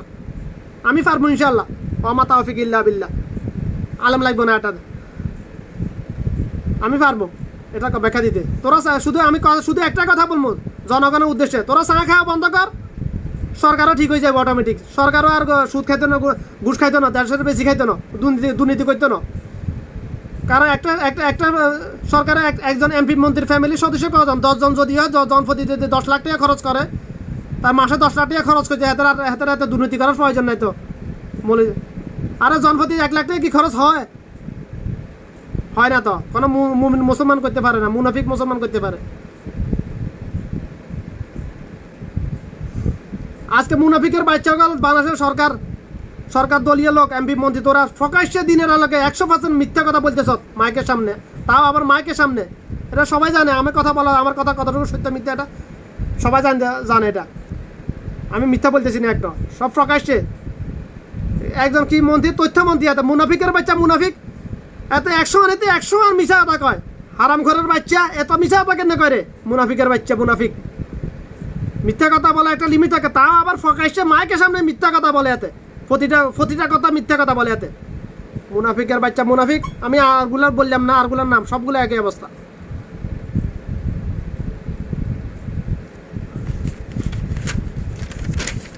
বাংলাদেশ গ্যাস, প্রাকৃতিক সম্পদ গ্যাস, আমি যে ওমানে গ্যাস দুবাই থেকে কিনে আনে, ওমানে 20 কেজির একটা গ্যাস বাংলার 750 টাকা মাত্র, আর বাংলাদেশে 12 কেজির একটা গ্যাস বর্তমানে 1500 টাকা। কেন রে কুত্তর বাচ্চা হল, তোরা দেশের উন্নয়ন করে দেশের ডিজিটাল বানাইছ, তোরা দেশের ডিজিটাল বানাইছ না? ডিজিটালের গ্যাসের দাম কেন এত? বাংলাদেশের সরকার প্রধান কয়েকদিন আগে বলছে আমরা পেট্রোল গ্যাস এগুলো আমাদের পেট্রোলের জন্য আমাদের এটা আমরা বাই প্রোডাক্ট হিসেবে এটা আমরা পাই, তাহলে পেট্রোল দাম কেন এত হয়েছে সর্বোচ্চ দাম? পেট্রোলের কেন বাংলাদেশের সর্বোচ্চ দাম? হ্যাঁ, তৈলজাতীয় পদার্থের মধ্যে পেট্রোলের দাম কেন সবচেয়ে উপরে? পেট্রোল তো তুই কইলি, তুই ফকাস সংবাদ সম্মানে তুই কইছ পেট্রোল বায়োগ্যাস হিসেবে ফার্স্ট বাই প্রোডাক্ট হিসাবে, অপশনাল প্রোডাক্ট, এটা ফার্স্ট, এটা বোনাস। বাতাসে উড়ি যায়, টাঙ্কিতে যা জমা, এটা বাই প্রোডাক্ট বলতে এটাকে বোঝায়। বাই প্রোডাক্ট বলতে কি বোঝায় এটা জনগণ তো জানেও না। বাই প্রোডাক্ট বলতে কি? এটা তেল রিপেয়ারিং করার সময় লাইন বানায় রাখছে, এটা যেরকম বায়োগ্যাস গোবর থেকে বায়োগ্যাস বানায় ওই রকম এটা নালি পাইপ লাইন করে রাখছে, টাঙ্কি বড় টাঙ্কি বানাইছে, টাঙ্কিতে যা জমা হয় এটার জন্য রিপেয়ারিং করার জন্য খরচ হয় না, কোনো টাকা খরচ হয় না। এটাকে বলা হয় বাই প্রোডাক্ট। হারাম ঘরের বাচ্চা, মুনাফিকের বাচ্চা, ফকাশে মিথ্যা কথা বলাস তুই। তাহলে পেট্রোলের দাম কেন সর্বোচ্চ বাংলাদেশে? হ্যাঁ, এই দেশে ওমানে তেল রিফাইনিং করে না, ওমানের তেল আছে, ওমানের তেল অন্য দেশ থেকে রিফাইনিং করে আসে, এখান থেকে অন্য দেশে যায়, ওখান থেকে রিফাইনিং করে আসে। ওমানের তেল রিফাইনিং করতে পারে না এখনো। ওমানে গ্যাস আসে দুবাই থেকে গ্যাস কিনে আনে, খনিজ পদার্থ নাই ওমানে গ্যাস। ওমানে 20 কেজির গ্যাস, একটা গ্যাসের দাম 750 টাকা। আন্তর্জাতিক বাজারে সব বাড়ি গেছে গছ, কুত্তার বাচ্চা, হারাম ঘরের বাচ্চা, মুনাফিকের বাচ্চা গল। আন্তর্জাতিক বাজার দেখো, গ্যাস কিন্তু আন্তর্জাতিক বাজার কিনলে দেখাই গ্যাসের দামে। হ্যাঁ, কুত্তার গ্যাস তো বাংলাদেশের সম্পদ, এটা প্রাকৃতিক সম্পদ, আল্লাহর নিয়ামত। এটা এর সম্পদ কি তোর বাপের সম্পদ? এটা দেশ কি তোর বাপের সম্পত্তি? দেশ এটা জনগণের সম্পদ। তুই যে কোটি কোটি হাজার লক্ষ লক্ষ টাকা বেতন লই যাও, সরকারি খাজানাতে লই যাও, এখানে আমার 1 টাকা হইলেও আছে। প্রতি বছরে যে আমি 400 টাকা আমাদের পরিবার থেকে ট্যাক্স নিতেছে, তার 1 টাকা হইলে আমার ভাগ আছে। বাংলাদেশে যত আমলা কামলা আছে, সরকারি কর্মকর্তা আছে, তোদের যে বেতন দিতেছে এটা সরকারের বাপের টাকা দিয়ে দিতেছে না, জনগণের ট্যাক্সের টাকা দিয়ে দিতেছে। যেভাবে হোক, প্রত্যক্ষভাবে পরোক্ষভাবে জনগণের টাকা, এগুলো সব সরকারের খাজানা থেকে দিতেছে না, সরকারের বাপের সম্পত্তি দিতেছে। সরকারি সকল কর্মকর্তা কর্মচারী জনগণের গোলাম, জনগণ তোদের গোলাম না। অপেক্ষা কর, ইনশাল্লাহ আমি যে দেশে আসা, অপেক্ষা কর। আমার যদি আল্লাহ হায়াতে বাঁচা রাখি, ইনশাল্লাহ দেখবি ক্ষমতা তো পরিবর্তন হবে ইনশাআল্লাহ। কারণ তোদের উপর গজব নাজিল হয়ে গেছে, আস্তে আস্তে আসছে। এরা তোরা বুঝবি না। যাই গ্যাসের কথা বলতেছিলাম, গ্যাস খনিজ পদার্থ বাংলাদেশের খনিজ পদার্থ কীভাবে উত্তোলন করা হয়, কীভাবে, এগুলো আমি সব প্রসেসিং এগুলো আমি জানি। আমার কথাগুলো আমি এগুলো বলবো না, আমার কথাগুলো ইঞ্জিনিয়াররা ছাড়া বুঝবে না, সাধারণ পাবলিক বুঝবে না। আমি কথাগুলো বলতেছি না, এগুলা কীভাবে তেল রিফাইনিং করা হয়, পেট্রোল রিফাইনিং করে, এগুলো সব আমি জানি। এগুলা তোদেরকে বলার প্রয়োজন নাই। গ্যাস খনিজ পদার্থ কোনো দেশ থেকে কেনার প্রয়োজন নাই। গ্যাস হারাম ঘরে বাচ্চা, মানুষের জনগণের টাকা আত্মসাৎ করার জন্য বিদেশ থেকে গ্যাস ইম্পোর্ট করা, মানুষকে দেখাও আমাদের গ্যাস মজুদ নাই, আমরা বিদেশ থেকে আমদানি করা লাগে। বাংলাদেশে গ্যাসে 12 কেজি ওজনের গ্যাসে একটা সিলিন্ডার সর্বোচ্চ 500 টাকা হতে পারে বর্তমান বাজার মূল্যে। আন্তর্জাতিক বাজারে গোষ্ঠীর গিলা কুত্তার বাচ্চা, আন্তর্জাতিক বাজার তোর আন্তর্জাতিক বাজারে সব কিছুর দাম কম, ডলারের দাম এখন কম, অনেক কম। তুই কিলা জিনিসের দাম কমস না। সোয়াবিন 1 কেজি সোয়াবিন তেলের দাম 1 বছর আগে ছিল 110 থেকে 20 টাকা, এখন কেন 170-80 টাকা হয়েছে? কুত্তার বাচ্চা হয়েছে, হারাম করে দেশের মানুষের আর কত কীভাবে লুটপাট করবি? দ্রব্যমূল্য বৃদ্ধির সাথে প্রত্যক্ষ পরোক্ষভাবে সরকার জড়িত। এটা মনে করেন ব্যবসায়ী সিন্ডিকেট না, সব সরকার জড়িত এটাতে। একটা ইতিহাস কাহিনী বলতেছি আমি, এটা কাহিনী, এটা সত্য ঘটনা। এটা এক রুটিওয়ালা রুটির দাম বাড়ানোর জন্য রাজার কাছে গেছে।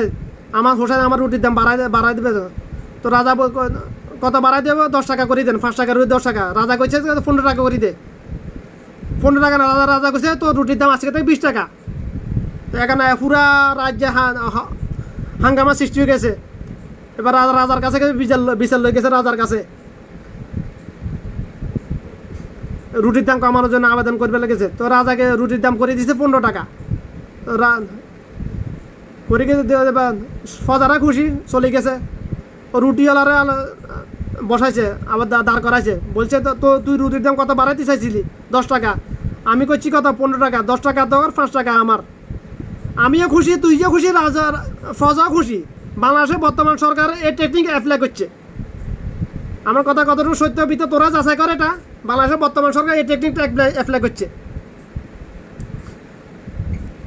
জিনিসের দাম 200 টাকা বাড়াইয়ে 5 টাকা কমাই দে জনগণ এত বোকা হারাম ঘরের বাচ্চা গল একবার এক বুদ্ধি ধরে সরকারের একবার এক সিন্ডিকেট ব্যবসা বাংলাদেশে প্রতিটা রঙে ঢুকিয়েছে সিন্ডিকেট ব্যবসা চালার এলাকা কে মরক ঢুকে হাইলে এখানে সিন্ডিকেট ঢুকিয়েছে কুত্তর বাচ্চা হারাম ঘরের বাচ্চা সিন্ডিকেট করে সব মানুষকে লুটপাট করতেছ দুনিয়া জীবন এটা তো চলে যাবে রে হারাম ঘরের বাচ্চা দুনিয়া জীবন কাটা এত তোরা অতিরিক্ত চাহিদা মেটাতে গিয়ে তোদের রোগবালা বেশি হইতেছে আজকে ডায়াবেটিস কেন হইতেছে এটা জানোস ডায়াবেটিস কেন হইতেছে জানোস মানুষের শারীরিক যে চাহিদা আছে প্রয়োজনীয় অতিরিক্ত খাবার খাওয়ানোর কারণে ডায়াবেটিস হইতেছে আমার কথাটা বড় যারা ডাক্তার আছে সাধারণ ডাক্তারে বুঝবে না হাতুড়ি মাথা ডাক্তার যারা বড় মানে ডক্টর জাহাঙ্গীর কবিরে বুঝবে এটা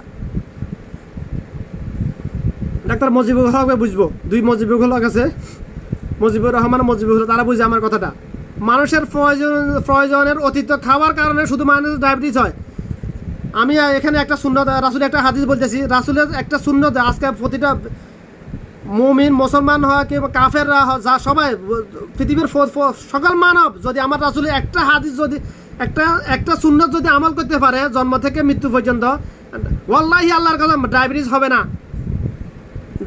না সুন্নতটা হলো সহি হাদিস এটা সুন্নতটা হলো তোমরা যখন খেতে বসবা তখন পাকস্থলীকে তোমার স্টমাককে 3 ভাগ করবা 1 ভাগ খাবার দিবা 1 ভাগ পানি দিবা 1 ভাগ খালি রাখবা আমার আসলে এই সুন্নতটা যদি কোনো মানুষ পালন করতে পারে ওয়াল্লাহি আল্লাহর কসম তার ডায়াবেটিস হবে না মৃত্যুর আগ পর্যন্ত কখনো ডায়াবেটিস হওয়ার প্রশ্নই তো আসে না ডায়াবেটিস কেন হয় ডায়াবেটিস আমরা যা খাই আমরা যা ভাত খাই রুটি খাই চাল খাই ডাল খাই শাক সবজি যা খাই চিনি খাই যা খাই সবই ডাইজেস্ট হওয়ার পরে প্রসেসিং হওয়ার পরে এর থেকে ব্লাড সৃষ্টি হয় এবং সুগার সৃষ্টি হয় এই দুটো উপাদান সৃষ্টি হয় সুগার এটা শরীরের পাওয়ার হাউস সুগার শরীরের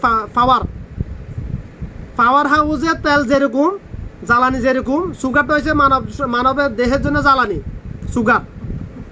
সুগার এবং ব্লাড হচ্ছে মানব দেহের জন্য জ্বালানি এটা কিন্তু দোনোটাই দোনোটাই ক্ষতি অতিরিক্ত খাওয়ার কারণে ব্লাডও অতিরিক্ত হবে সুগারও অতিরিক্ত হবে প্রয়োজন সুগার ব্লাডের কথাগুলো বলতে গেলে আসলে ঘন্টার পর ঘন্টা ভিডিওটা অনেক লম্বা হয়ে যায় তারপর বলতেছি আমি এগুলো পরে এডিটিং করবো না আমি কথা যেভাবে বানাইছি ওইভাবে লাইভ আমার ভিডিওটা লাইভে আসবে ইনশাল্লাহ এটা কনভার্ট করবে ইউটিউব কোম্পানি আমি কনভার্ট করবো না এটা আমি এডিটিং করবো না ইনশাল্লাহ যাই যেটা বলতেছিলাম সুগার নিয়ে আমরা যা খাই তা কনভার্ট হয় সুগারে এবং ব্লাডে তার থেকে ব্লাড তৈরি আল্লাহ পাক কুদরতিভাবে তাই শুধু এগুলো প্রসেসিং করার জন্য আমাদের ভিতরে কত হাজার ফেরেশতা আল্লাহ নিয়োগ করে রেখেছে এটা তোরা বুঝতে পারি না মুনাফিকরা আর তোরা তো কোরআনের আয়াতের হতে ইমান না বুঝবি কেন ব্লাড সুগারের কথা বলতেছি আমি সুগার ডায়াবেটিস নিয়ে কথা বলছি সুগার তুই আজকে তোর শরীরে প্রয়োজন 1 চামচ সুগার তুই খাইছ 10 চামচ 2 চামচ প্রয়োজন অতিরিক্ত যেটা খাইছ ওই সুগারটা চর্বিতে পরিণত হয় এটা স্টোর ব্যাকআপ পরবর্তীতে ব্যাকআপের জন্য তুই যদি আবার কিছুটা স্টোর হবার পরে যদি 1 দিন 2 দিন না খাস এটা আবার ব্যাকআপ হয়ে যাবে এটা আবার কাটি যাবে এটা ওখানে ওই চর্বিটা গলাইয়া আবার ব্যাকআপ তোর শরীরে এনার্জি আসবো তোদের শরীরে মুনাফিকরা তোদেরকে বলতেছি কোন মুমিন মুসলমানের ফ্যাট বড় হইতে পারে না মুনাফিকদের ফ্যাট বড় হয় মুনাফিক কথাটার ব্যাখ্যা অনেক ব্যয়বহুল এটা দিনকে দিন চলে যাবে এটা ব্যাখ্যা দিতে হলে আমি বললাম না মুনাফিক মানে তোরা বুঝবি না এটা মুনাফিকের অর্থ সকালে সবাই বুঝেও না জায়গায় সুগার নিয়ে বলতেছিলাম আমি সুগার প্রয়োজন যে খাবারটা যাই খাবি ওটা সুগারে পরিণত সুগার থেকে এটা আমরা মানে খাবারের বেশিরভাগ পরিমাণ হচ্ছে কার্বোহাইড্রেট। কার্বোহাইড্রেট সুগার পরিণত হয়, সুগার থেকে চর্বিতে পরিণত হয়, এটা বহিঃপ্রকাশ হয়, ফ্যাট বড় হয়ে যায়। একদিনে হয় না সুগারটা। ডায়াবেটিস এই রোগটা সৃষ্টি হইতে মানে বছরকে বছর 5-7 বছর 10 বছর সময় লাগে একটা মানে প্রকাশ পাইতে। এটা সৃষ্টি হয় আস্তে আস্তে, ছোট মানে একটা বালুকণা জমাতে জমাতে এক বালু হয়েছে মনে কর, তখন ডায়াবেটিস হয়েছে তোর। থিওরি এটাই। এটা ডায়াবেটিসের প্রকাশ পাইতে এটা ডায়াবেটিসটা সৃষ্টি শুরু হয় মানে বডিতে তৈরি হইতেছে 5-10 বছর আগে থেকে এটার প্রকাশ পায় 5-10 বছর পরে। ডায়াবেটিস এমন একটা রোগ, একটা মানব জীবনের জন্য ডায়াবেটিস থেকে ক্ষতিকর কোনো রোগে নাই। ক্যান্সার হলে মরে গেছো, সে বাঁচি গেছো। ডায়াবেটিস সকল রোগের কেন্দ্রবিন্দু। ডায়াবেটিস এইডস হচ্ছে মারাত্মক রোগ। এইডস একটি মারাত্মক রোগ, এটা জীবননাশক রোগ। আজকে এইডস থেকে প্রতিকার পাওয়া যায়, কিন্তু ডায়াবেটিস এমন যারা ডায়াবেটিস দরিয়ে আছে, যারা এইডসে আক্রমণ করে লাস্ট স্টেজে চলে যায়, তার রোগ প্রতিরোধ ক্ষমতা চলে যায়, তারা আর কোনো ইঞ্জেকশনে কাজ করবে, ওষুধে কাজ করবে। কিন্তু ডায়াবেটিস তার থেকে মারাত্মক। যারা ডায়াবেটিস আক্রমণ করিয়ে আছে, ডায়াবেটিস 4 স্টেজে চলে গেছে, তার শরীরে সকল রোগ প্রতিরোধ ক্ষমতা চলে গেছে। তো তুই জিন্দা থাকিও তুই জিন্দা লাশ, জিন্দা আসত কিন্তু জিন্দা লাশ।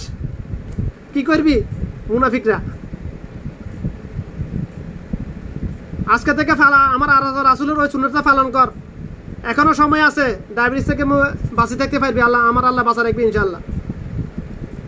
আমার কতজন বলছে না তুই এরকম কা। আমি আমার ওজনটা আমি বাড়াইতেছি না। আমি চাইলে আমার 1 মাসের মধ্যে আমার ওজন বাড়াইতে পারি। আমি চাইলেই পারি বাড়াইতে, কিন্তু চাইলে কমাইতে পারবো না। ওজন বাড়ানো একেবারে সহজ, খালি খাইবি না পর্যন্ত, খালি খাইবি ওজন বাড়ি যাবো। কিন্তু কমাইতে গেলে হাওকা হারিয়ে যাবো তোদের। কমাইতে গেলে উপাইয়ে থাকতে হবে, রোজা থাকতে হবে, ব্যায়াম করতে হবে, বহুত কষ্ট আছে। আর বাড়াইতে হলে খালি খাইলে হইব, খালি বাস পকেটও হয়েছে যে খালি খা বাস। দিনের 24 ঘন্টা খালি খাইতে থাক, ওজন বাড়ি যাবো, এটা কোনো ব্যাপার না। ডায়াবেটিস ডায়াবেটিস নিয়ে বলতেছি আমি, ডায়াবেটিস এটা একদিনে হয় না। আবার বলতেছি এটা বুঝ মুনাফিকরা, আমার সকল মুনাফিকরা, আমার মুমিন মুসলমান ভাই বোনদেরকে বলতেছি আমি, ডায়াবেটিস একদিনে হয় না। এটা আমরা যা খাই, আমাদের যা খাই সবগুলো হচ্ছে কার্বোহাইড্রেট। তবে ভাত এবং রুটির মধ্যে চিনির মধ্যে কার্বোহাইড্রেটের পরিমাণ বেশি। চিনি হচ্ছে 90% কার্বোহাইড্রেট। 90% চিনি হচ্ছে সরাসরি কার্বোহাইড্রেট, ডিরেক্ট কার্বোহাইড্রেট চিনি। আর ভাত রুটির এগুলো হচ্ছে প্রত্যক্ষ কার্বোহাইড্রেট। এগুলো প্রসেসিং হওয়ার পরে কার্বোহাইড্রেট ওখান থেকে সুগার তৈরি হবে, সুগার থেকে চর্বি তৈরি হবে, চর্বি তৈরি হইতে যখন আধা কেজি 1 কেজি হবে, তখন ফ্যাট বুড়ি বার হয়ে আসবে তোদের। এবার চিন্তা কর কার বুড়ি বড়। যাদের বুড়ি বাড়ি গেছে, এখনো ডায়াবেটিস হয় না মনে করো, তোদের ডায়াবেটিস হয়ে গেছে 50% হয়ে গেছে তোদের ডায়াবেটিস। এটা ফোকাস পাইব, অপেক্ষা কর কিছুদিন। তবে কখন ফোকাস পাই এটা আমি জানেন না, তবে ইনশাল্লাহ ফোকাস পাইব। সর্বোচ্চ 10 বছর যদি তুই হায়াত পাস, তুই ডাক্তারের মুখে শুনবি তোর ডায়াবেটিস, এই কথাটা শুনবি ইনশাল্লাহ 10 বছরের ভিতর যে কোনো টাইমে। যাদের বুড়ি বড় হয়ে গেছে, এখনো মনে করো তোর ডায়াবেটিস হয় না, এখনো খাইতে সব নাক পর্যন্ত, গলা পর্যন্ত খা, অসুবিধা নাই, খা, আল্লাহর নিয়ামত খা। আল্লাহর নিয়ামতের কোনো কমতি নাই।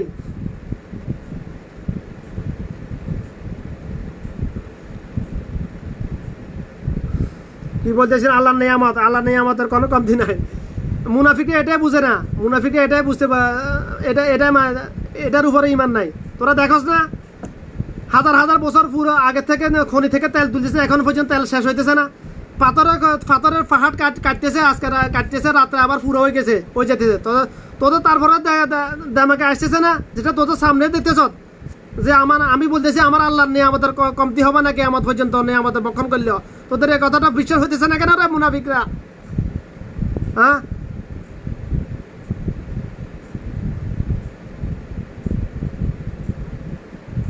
জান্নাত পুরা দুনিয়ারে 1000 বার বিক্রি করলে জান্নাতের একটা ইটের মূল্য হবে না। তোদের এই কথাটা কেন বিশ্বাস হয় না রে এই মুনাফিকরা? জান্নাতে বাড়িঘর বানানো হবে, বেশি স্বর্ণ ব্যবহার করা হইব। তোদের বুঝে না, তোরা হয়তো মনে করি এত স্বর্ণ কই ভাবে আল্লাহ, মুনাফিকরা এত স্বর্ণ কই ভাবে মানে কি রে? এত লোহা করতে থেকে আসতেছে রে? লোহা উৎপাদন করতে কি সূর্যের কতটুকু তাপ লাগে জানোস? যে লোহা গলাইতে 2200 তাপমাত্রা লাগে, ওই লোহা সৃষ্টি করতে আমার আল্লাহর খনির মধ্যে যে লোহা সৃষ্টি করতেছে তার জন্য কত হাজার ডিগ্রি তাপমাত্রা লাগে জানোস? তোরা খোঁজ করে দেখ, আমি বলতাম না আজকে। এটা মানব জীবনের জন্য, এই দুনিয়াতে মানব জীবনের জন্য যে জিনিসটা সবচেয়ে বেশি প্রয়োজন সেটা আল্লাহ সস্তা করে দিছে। মানব জীবনের জন্য মৌলিক চাহিদার মধ্যে সবচেয়ে বেশি প্রয়োজন পানি। এটা একেবারে বিলাস করে দিছে আল্লাহ, একেবারে বিলাস, একটা পয়সার প্রয়োজন নাই। মুনাফিকরা তোদের আল্লাহ নিয়ামতের শুকর আদায় করে শেষ করতে পারবি? শুধু পানির নিয়ামতের আদায়। আমরা বাঙালিরা শুধু আরব দেশের কথা বাদ দিয়ে, আরব দেশে পানির নিয়ামত নাই। এ দেশে পানি এক বোতল পানি রিফাইরিং করতে যে টাকা খরচ হয়, আমার দেশে 1 লিটার তেল কিনা যাব। বাংলাদেশের নিয়ামত, আমার আল্লাহর নিয়ামত খাজানা। মুনাফিকের বাচ্চা গেল মুনাফি, তোরা এটা নিয়ামত আদায় শুকর করতে, শুধু পানির নিয়ামত আদায় শুকর করতে পারবি না। আমার দেশের আল্লাহর এমন এক রহমত, আমার বাংলাদেশে এত বরকত, এত নিয়ামত দিছে আল্লাহ। মাটির 10 ফুট নিচে গেলে পানি, সারা বছর পানি উঠাতে পারবি 10 ফুট নিচে থেকে। না হয়তো অবস্থানের পরিপ্রেক্ষিতে ভিন্নতা আছে, কোনো জায়গায় 30 ফুট 40 ফুটে যাওয়া লাগে, পাহাড়ি এলাকায় 100 ফুটে যাওয়া লাগে, 50 ফুটে যাওয়া লাগে। তো আমাদের বাড়িতে 10 ফুট নিচে গেলে পানি 12 মাস পানি পাওয়া যায়। এটা আল্লাহর কথা বলে। আর এই দেশে দেখ, এই দেশে একটা ডিপকল বসানোর জন্য বাংলার বর্তমানে 3 লাখ টাকা খরচ হয়। একটা ডিপকল বসানোর জন্য বাংলাদেশে কয় টাকা খরচ হয়? তাও আবার কি জানোস? মুনাফিকের বাচ্চা হল বাংলা 3 লাখ টাকা খরচ করে একটা ডিপকল বসাইলেও তাও আবার সরকারি অনুমোদন নাই। এটা চুরাচুরিভাবে, অবৈধভাবে এটা বসায় লুয়া লাইটা, রাতে বসায় লুয়া লাইটার ডাকিয়া লাইটারে। এটা জানলে সহায়তার গোষ্ঠী উদ্যোগ করিয়া যাবে, বাড়িঘর হচ্ছে উচ্ছেদ হয়ে যাবে। এদেশের কানুন। আর বাংলাদেশে তো এরকম কারণ নাই। তোরা এত আল্লাহ, আমার আল্লাহর একটা নিয়ামতের কথা বলতেছি, শুধু পানি, যেটা আল্লাহ বিলাস করে দিয়েছে তোদের জন্য। সমুদ্রের পানি, নদীর পানি তোরা খা, অসুবিধা নাই। নদীর পানি আজকে নাফরমান বান্দাদের নদীতে লেফটিন ব্যবহার না করে তো নদীর পানি টিউবওয়েল বসানোর প্রয়োজন নাই। আরামঘর মুনাফিকের বাচ্চা গেলে নদীতে যদি লেফটিন না বানিয়ে, খালে বিলে যদি লেফটিন না বসাই দিই, বর্জ্যপদার্থ না ফেলাই দিই, মরক না ফেলাই দিই, মরকের গুণ হালাই দিই, ময়লা আবর্জনা না ফেলাই দিই, তাহলে নদীর পানি সারা জীবন মানুষ, এত বড় নিয়ামত আল্লাহ, নদীর পানি সারা জীবন রিফারিং করা ছাড়া খাইতে পারতি তোরা। মেঘনা নদীর পানি দেখো না, বাংলাদেশের লক্ষ লক্ষ জাহাজ আছে, সবাই মেঘনা নদীর পানি খায়। অনেক হারামকার পানি কোম্পানি আছে, মেঘনা নদীর পানি রিফারিং করে ডাইরেক্ট বোতল ভরে বেশি এলার, এরকম আছে বাংলাদেশে। এ নিয়ে আমাদের আদা শকর করতে পারবি তোরা মুনাফিকের বাচ্চারা? শুধু পানির কথা বলতেছি, যেটা বেশি প্রয়োজন ওটা সস্তা একেবারে বিলাস করে দিয়েছে আল্লাহ। তারপরে বাড়িঘর তৈরির জন্য হাদিদ, লোহা কীভাবে তৈরি করে আল্লাহ, সৃষ্টি করে আল্লাহ কুদরতিভাবে, এটা জানতে হলে সূরাতুল হাদিদ এটা পড়তে হবে, এটা তফসির জানতে হবে। এটা তোদের, আমি তো জানি না, আমি বলতে পারতেছি না। আমার তৌফিক ইল্লা বিল্লাহ, আল্লাহ তৌফিক দিলে ইনশাআল্লাহ আমিও বলতে পারবো, বুঝাইতে পারবো। যেটা সবচেয়ে বেশি প্রয়োজন খনিজ পদার্থের মধ্যে লোহা আল্লাহ সস্তা করে দিছে, বেশি লোহার পরিমাণ বেশি। তারপরে আসছে কি অ্যালুমিনিয়ামের দাম কিছুটা বেশি। তারপরে আসছে স্টিলের দাম আর একটু বেশি। তারপরে আসছে তামার দাম আর একটু বেশি। তামার আগে আছে পিতলের দাম একটু বেশি। তারপরে আসছে তামার দাম আর একটু বেশি। এগুলা যেটার দাম একটু বেশি ওটা রিফাইনিং, ওটার একটু রেয়ার আমাদের জন্য, খনি থেকে উত্তোলন করতে কস্টিং একটু বেশি, এই জন্য ওটার দাম বেশি। ওটা একটু রেয়ার, ওটা অ্যাভেলেবেল পাওয়া যায় না। মানুষের দৈনন্দিন জীবনে যেটা প্রয়োজনীয়তা বেশি, ওটার দাম তত কম, ওটা তত সহজলভ্য করে দিয়েছে আল্লাহ মানব জাতির জন্য। মুনাফিকের বাইসা তোরা এটা নেই আমাদের শকর কেন আদায় করছ না রে? নেই আমাদের একটা শোকের নেই, আমাদের শকর আদায় করার ক্ষমতা নেই তোদের। যা শোক একটা নেই তারা জিগা, শোক কত বড় নিয়ামত। একটা শোকের ভিতর কত হাজার ক্যামেরা লাগানো আছে জানোস? তোদের দুনিয়ার মানুষের বানানো ক্যামেরাটা, একটা ক্যামেরা দিয়ে কত মাইল দূরে পর্যন্ত দেখো। আর আল্লাহর সৃষ্টি ক্যামেরা দিয়ে দুনিয়া থেকে সূর্য দেখতে, সূর্য পৃথিবী থেকে কত লক্ষ মাইল দূরে রে। তোরা সরাসরি সূর্য দেখতেছ এ চোখ দিয়া। তোরা এই চোখের নিয়ামত আদায় করতে পারবিস? নিয়ামতের শকর আদায় করে শেষ করতে পারবি? মুনাফিকের বাচ্চারা, আমার আল্লাহ যদি তোদেরকে ধরে, আমার রাসূল দোয়া করছে, একটা দোয়া শিখে দেয়, আল্লাহুম্মা হাসিবনি হিসাবা ইয়াসিরা। আমাদের জন্য হাসরের দিন যদি হিসাব সহজ না করে আল্লাহ রহমত যদি না বর্ষণ করে, তাহলে দুনিয়ার কোনো মানুষ জান্নাতের শোভা দেখবে না। আমার আল্লাহর রহমত ছাড়া জান্নাতের, আমার আল্লাহর রহমত আর দয়া ছাড়া দুনিয়ার কোনো মানুষ, পৃথিবীর কোনো মানুষ জান্নাতে যাইতে পারবে না। আল্লাহর কসম, যার হাতে আমার ফান, যার হাতে আমার রিজিক। এই পৃথিবীর কোনো মানুষ সৃষ্টির শুরু থেকে কেমন কোনো মানুষ আমার আল্লাহর রহমত আর দয়া ছাড়া জান্নাতে যাইতে পারবে না।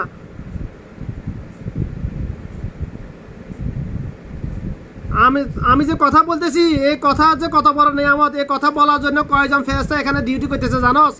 আমার আল্লাহ যদি আমার নাউজুবিল্লাহ শুধু এটার হিসাব যদি আমার কাছে চায়, আমি এটা হিসাব দিতে পারবো না। আমি এটা নিয়ামতের শুকর আদায় করার তৌফিক আমার আল্লাহ দেয় না, এখনো পাইতেছি না। আমি মুখে যা আসে তা বলি ফেলতেছি। আমরা পৃথিবীর 95% মানুষ শুধু মুখের জন্য জাহান্নামে যাবে, শুধু মুখের জন্য। আমার কি অবস্থা হবে আমি নিজে জানি না। আল্লাহ যদি আমাকে সঠিক পথ দেখে আর কি, হেদায়েত দান করে আর কি, যদি পরিবর্তন হয় ইনশাআল্লাহ চেষ্টা করতেছি পরিবর্তন হওয়ার জন্য। তবে আমি আমার হকের জন্য আমি কখনো আজ পর্যন্ত কাউকে কিছু বলি নাই। আমার নিজের সাথে কাউকে কিছু বলি না। যাকে যা বলছি চিল্লিয়া গেলে যা করি তার সাথে বলছি আমি সব কিছু।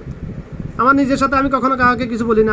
আমার যখন বুঝ হয়েছে যে আমার বিগত 25 বছরের মধ্যে, আমি জানি না আমার মনে নেই বলছি কিনা। আমার নিজের সাথে বলতে কিছু নেই। শুধু মিথ্যা কথা বলার জন্য আমি মানুষের গালাগালি করি। আমি মিথ্যা কথা বলছ কেন? মুসলমান কেন মিথ্যা কথা বলে রে? আজকে আমি শুধু মিথ্যা কথার জন্য আমি লড়াই করে যেতেছি। আজকে প্রায় 20 বছর আমি মানুষের সাথে লড়াই করে যেতেছি, আমি যুদ্ধ করতেছি। আমি মিথ্যা কথা কেন বলস তোরা? মিথ্যা কথা বললে আমরা হায়াত কমে যায়। মিথ্যা কথা বললে হায়াত কমে যায়, দাঁত পড়ে যায় অল্প বয়সে। কথাগুলো আমার মন করার মতো কেন? এগুলো হাদিসের কথা সবগুলা। মিথ্যা কথা বললে হায়াত কমে যায়। আর হায়াতের কথা যখন আরেকটা কথা বলতেছি, দুনিয়ার কোনো মানুষ যদি চায় তার হায়াত বাড়ক, তার সে যেন আমার রাসূলের সহিহ হাদিস যে আমার কোনো উম্মত যদি চায় তার হায়াত বাড়ুক, সে যেন তার মা বাপের খেদমত করে, আত্মীয় স্বজনের বেশি বেশি খোঁজ খবর নেয়, তাহলে তার হায়াত বাড়ে আল্লাহ। আরেকটা কথা বলছি, দান সৎকার ব্যাপারে একটা কথা বলতেছি। তোমার যদি তৌফিক থাকে তুমি 1 পয়সা দান সৎকার করো। পয়সা তো এখন 1 টাকা দান করো। দান সৎকা এমন একটা জিনিস, এমন এক হাতিয়ার আমাদের জন্য, এমন এক প্রকারের ঢাল দান সৎকা, যে আমার উপর আল্লাহর পক্ষ থেকে একটা আযাব নাজিল হয়ে গেছে, একটা বিপদ নাজিল হয়ে গেছে আমার জন্য, আমার যে কোনো নাফরমানির কারণে। কিন্তু আমি যদি বুঝতে পারি, তওবা করি, আমি যদি দান সৎকা করি, ওই দান সৎকা এমন এক প্রকারের ঢাল, ওই আযাব, ওই বিপদ আপদকে রোকাই দিব, আটকালাইব উপরে। এটা আমার থেকে আমার কাছে আসবে না। এটা আল্লাহ এটা যে কোনো লেভেলে আটকালাইব। এটা দান সৎকা এমন এক ঢাল মানব জীবনের জন্য।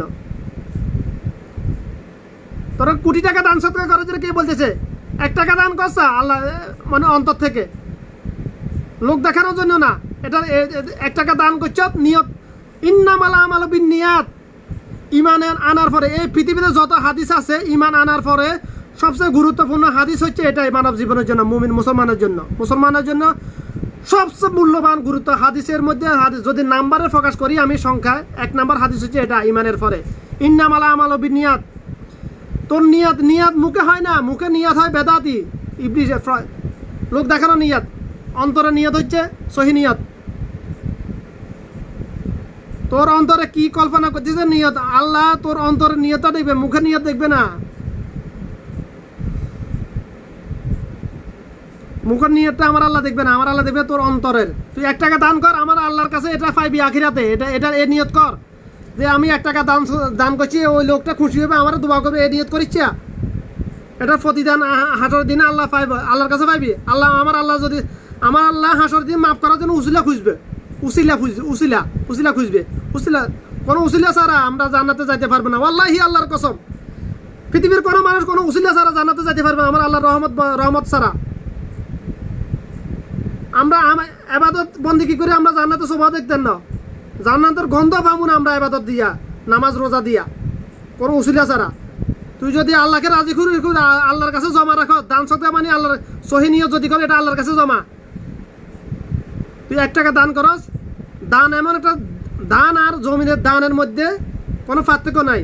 জমিনের ধান যদি একটা থেকে একটা লাগাস, একটা থেকে একটা গোছা হবে, একটা গোছা থেকে কয়েকশো কয়েক হাজার ধান হয়। ওই কয়েক হাজার ধান আবার আগামী বছর যদি আবার বপন করস কয়েক লক্ষ ধান হবে, মিলিয়ন মিলিয়ন ধান হবে। জমিনের ধান আর এই ধান খালেস নিয়ে তো যদি দান করস 1 টাকা, ওই দান তদরূপ। হাসরের দিন তো যখন তোর আমল নামা দিবে, তো নিয়ত যদি সহি হয়, ইন্নামাল আমাল বিনিয়ত, নিয়ত যদি সহি হয়ে থাকে, ওই 1 টাকাকে আল্লাহ মানে বাড়াতে বাড়াতে কত বাড়াবে তুই এটা কল্পনা করতে। তুই বলি আল্লাহ এগুলা কি, আমি তো এগুলো করি নাই। তখন আল্লাহ বলেছে তুই যে আমাকে খুশি করার জন্য 1 টাকা দান করছে, তো ওই দানকে আমি বাড়াতে বাড়াতে বাড়াতে বাড়াতে তোর আমল নামায় এত বৃদ্ধি করে দিছি। সুবহান আল্লাহ, সুবহান আল্লাহ, সুবহান আল্লাহ। দান কর। আজকে একটা কেলা দিতেছে 7 জনে মিলে কেলা দেওয়ারে ভাইরাল হওয়ার জন্য ফেসবুকে আপলোড করে, মুনাফিকের বাচ্চা হয়ে গেল। এটা তোর দান কর। এটা লোক দেখানো ইবাদত করার চাইতে না করা অনেক হাজার গুণ উত্তম। লোক দেখানো ইবাদত শিরক।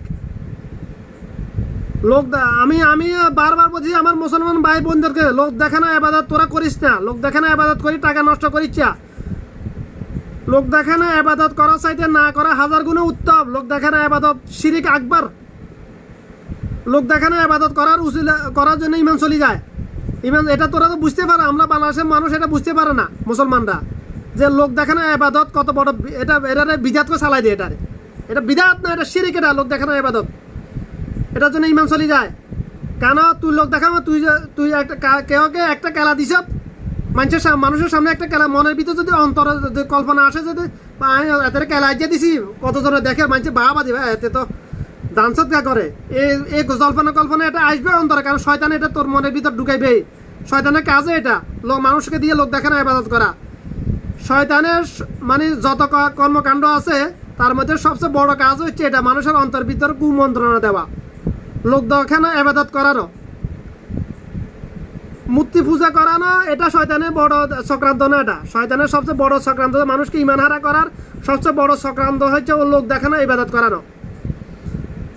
তোর অন্তরে কল্পনা এটা মানুষ লোক দেখানো, মানুষ অন্তরে লোক দেখানো, অন্তরে কল্পনা মানুষ নিজে থেকে করে না। শয়তানে এটা শয়তানে করায় মানুষকে দিয়া।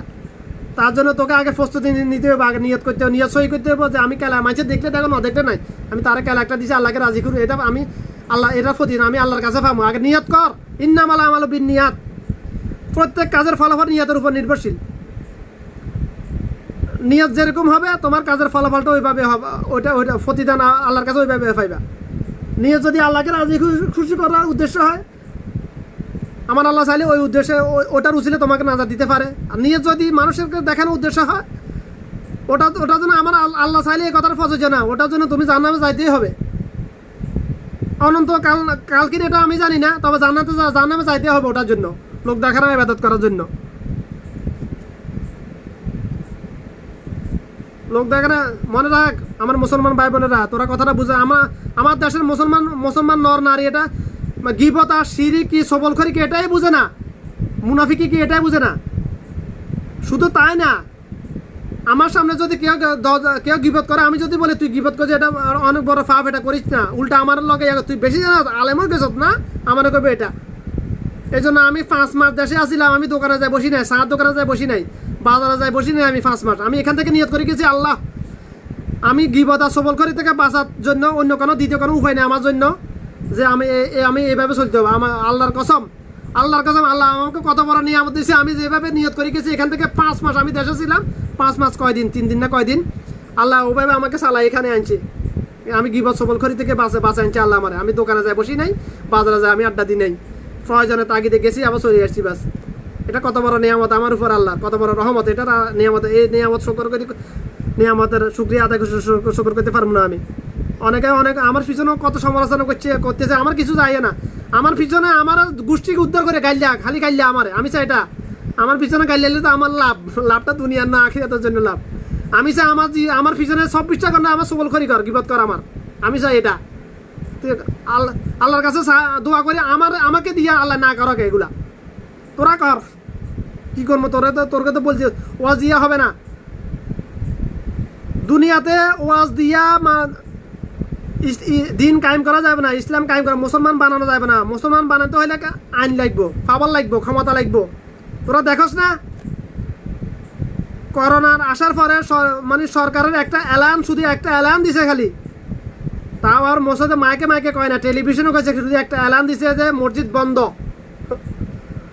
আল্লাহ, যে দুনিয়াতে যে যে যে আল্লাহ রহমত নাজিল করে, বরকত নাজিল, এটা মসজিদে উপর, মসজিদের মিম্বারে নাজিল করে আল্লাহ, মসজিদে নববীতে মক্কা শরীফে নাজিল করে কিছু কিছুটা, বা পৃথিবীর অন্যান্য মসজিদে নাজিল করে। সেই মসজিদ ওরা বন্ধ করে দিয়েছে। আল্লাহ রহমত করতে কাজ করে, হারাম করে বাচ্চা গল, মুনাফির বাচ্চা গল। তোরা করোনা আসার পরে আজকে আমি ওমানের কথা বলতেছি, বাংলাদেশে তো দেখি নাই। সবার আগে সর্বপ্রথম মসজিদ বন্ধ করছে, সর্বশেষ মসজিদ খুলছে ওমানে। এরা আবার মুসলমান, এরা আরব, এটা এদেরকে আরব বলা হয় না। এটা এটা আরবের কি আছে, এটা এখানে কোরআনে কি আছে? আজ থেকে 20 বছর আগে, 30 বছর আগে যখন কোনো আজাব গজব আসতো, কোনো দুর্ভিক্ষ লাগতো, মানুষ মসজিদে, মানে কাফেররা হচ্ছে না মসজিদের দিকে বাইকতো খালি, আল্লাহর আজাবের ভয়ে, রহমতের আশায় মসজিদ দিকে দৌড়াইতো। আর মুসলমানরা মসজিদ বন্ধ করে দিছ, আল্লাহর আজাব গজব নাজিল হওয়ার পরে, করোনা নামক। করোনাটা আল্লাহর গজব, তোরা বুঝস নাই। তোরা এখনো সংশোধন, তোরা এখনো মিথ্যা কথা ছাড়স নাই, এখনো সুদ ছাড়স নাই, ঘুষ খাওয়া ছাড়স নাই, এখনো দুর্নীতি ছাড়স নাই। তোরা এখনো রিলিফে চাল বেচা ছাড়স নাই, গম বেচা ছাড়স নাই। তোরা হারাম ঘরের বাচ্চা হগল। তোদেরকে আল্লাহ কিভাবে বুঝাবো? করোনা এটা হচ্ছে আমার আল্লাহর ক্ষমতার বহিঃপ্রকাশ। করোনা যে করোনা খালি চোখে দেখা যায় না, সেই করোনা দিয়ে যদি আমার আল্লাহ যদি পুরো দুনিয়া স্তব্ধ করে দিতে পারে, তাহলে আমার আল্লাহর ক্ষমতা দেখ। তোরা এটা করলে দুনিয়ার কোনো চোখ অন্তর এটা কল্পনা করতে পারে না আমার আল্লাহর ক্ষমতা। আর কেন বুঝতাম তোরা? আজকে শুধু সবলখড়ির কারণে যত পরিবারগুলো বিচ্ছিন্ন হইতেছে, যত পরিবার, আর কি বলে ভুলে গেছে, যত পরিবারগুলো বিচ্ছিন্ন হইতেছে আজকে, শুধু 91 পরিবারগুলো বিচ্ছিন্ন হইতেছে শুধু সবলখড়ির কারণে, মহিলাদের সবলখড়ির কারণে, পুরুষদের জন্য না। কোন পুরুষ 10 জন, এক মায়ের পেটে যদি 10 জন ভাইও যদি হয়, যদি বিয়ে না করে, তারা মৃত্যুর আগ পর্যন্ত তারা এক থাকবে সবসময়, কখনো টু শব্দ হবে না। যখন শুরু হয়েছে লম্বা চুলালি আসা শুরু হয়ে গেছে, তখন থেকে শুরু হয়েছে বিচ্ছিন্ন, আস্তে আস্তে আস্তে আস্তে। যাই, এদিকে গেলাম না আমি, আজকে আর বেশি কিছু বললাম না। ওমা তাওফিক ইল্লা বিল্লাহ, আগামীতে বলার জন্য যে কথাগুলো বলছি এগুলো বোঝার চেষ্টা কর। গীবত সবলখড়ি থেকে বাঁচার চেষ্টা কর। গীবত এমন একটা, গীবত জানার থেকে মারাত্মক। তুই জানা করছ, তুই জানস কার লগে জানা করছিস, তুই জানস। তুই যদি স্বীকার করস আমি জানা করছি, আল্লাহর কাছে আল্লাহর সাথে সাথে মাফ করে দিব। শুধু মাফ না, তুই যে জানা করছিস গুনাহ, আমল না, গুনাহকে আল্লাহ নেকিতে পরিবর্তন করে দিব। এটা আমার আল্লাহর কথা, আমার কথা না, কোরআনের কথা এটা। কিন্তু গীবত তুই তো জানোস না, তুই যে গীবত করছ, জানলেও তুই তো স্বীকার করস না তুই যে গীবত করে। গীবত জানার থেকে মারাত্মক। হক দুই প্রকার, হক আল্লাহ, হক ইনসান। আল্লাহর হক আল্লাহ চাইলে মাফ করে দিতে পারে, কারো কিছু করা যায় আসে না। বান্দার হক আল্লাহ মাফ করবে না।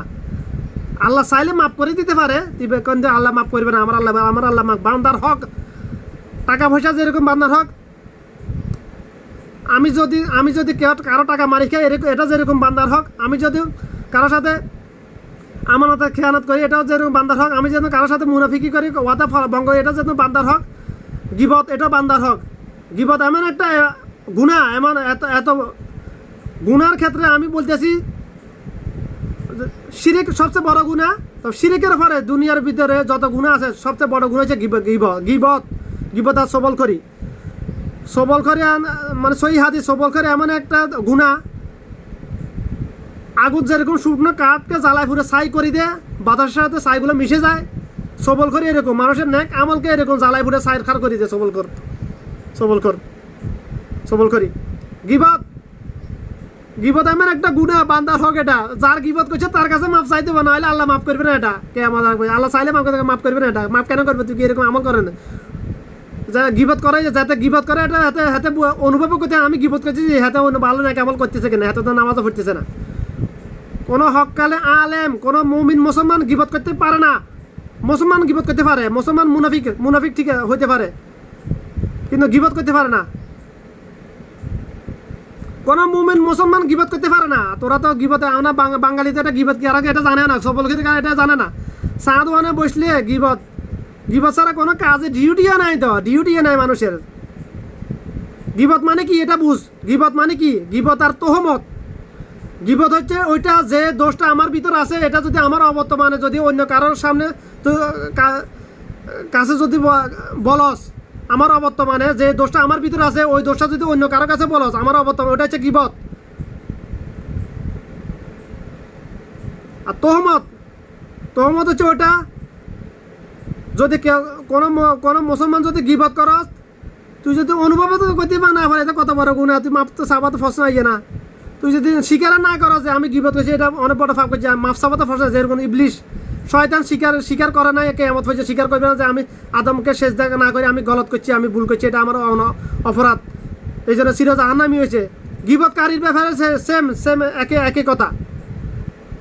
তুই যদি স্বীকার না করস তুই যে আমি গিবত করছি, এটা ফাপ করছি, তুই মাপ চাবা তো ফসনা, তুই তো তুই যে জাহান্নামে। গিবত করার কারণে কাফের হয়ে যায় না, তবে জাহান্নামে যাইতে হবে অনন্তকালের জন্য, জাহান্নামে যাওয়া লাগবেই গিবতকারীকে। সবলকারী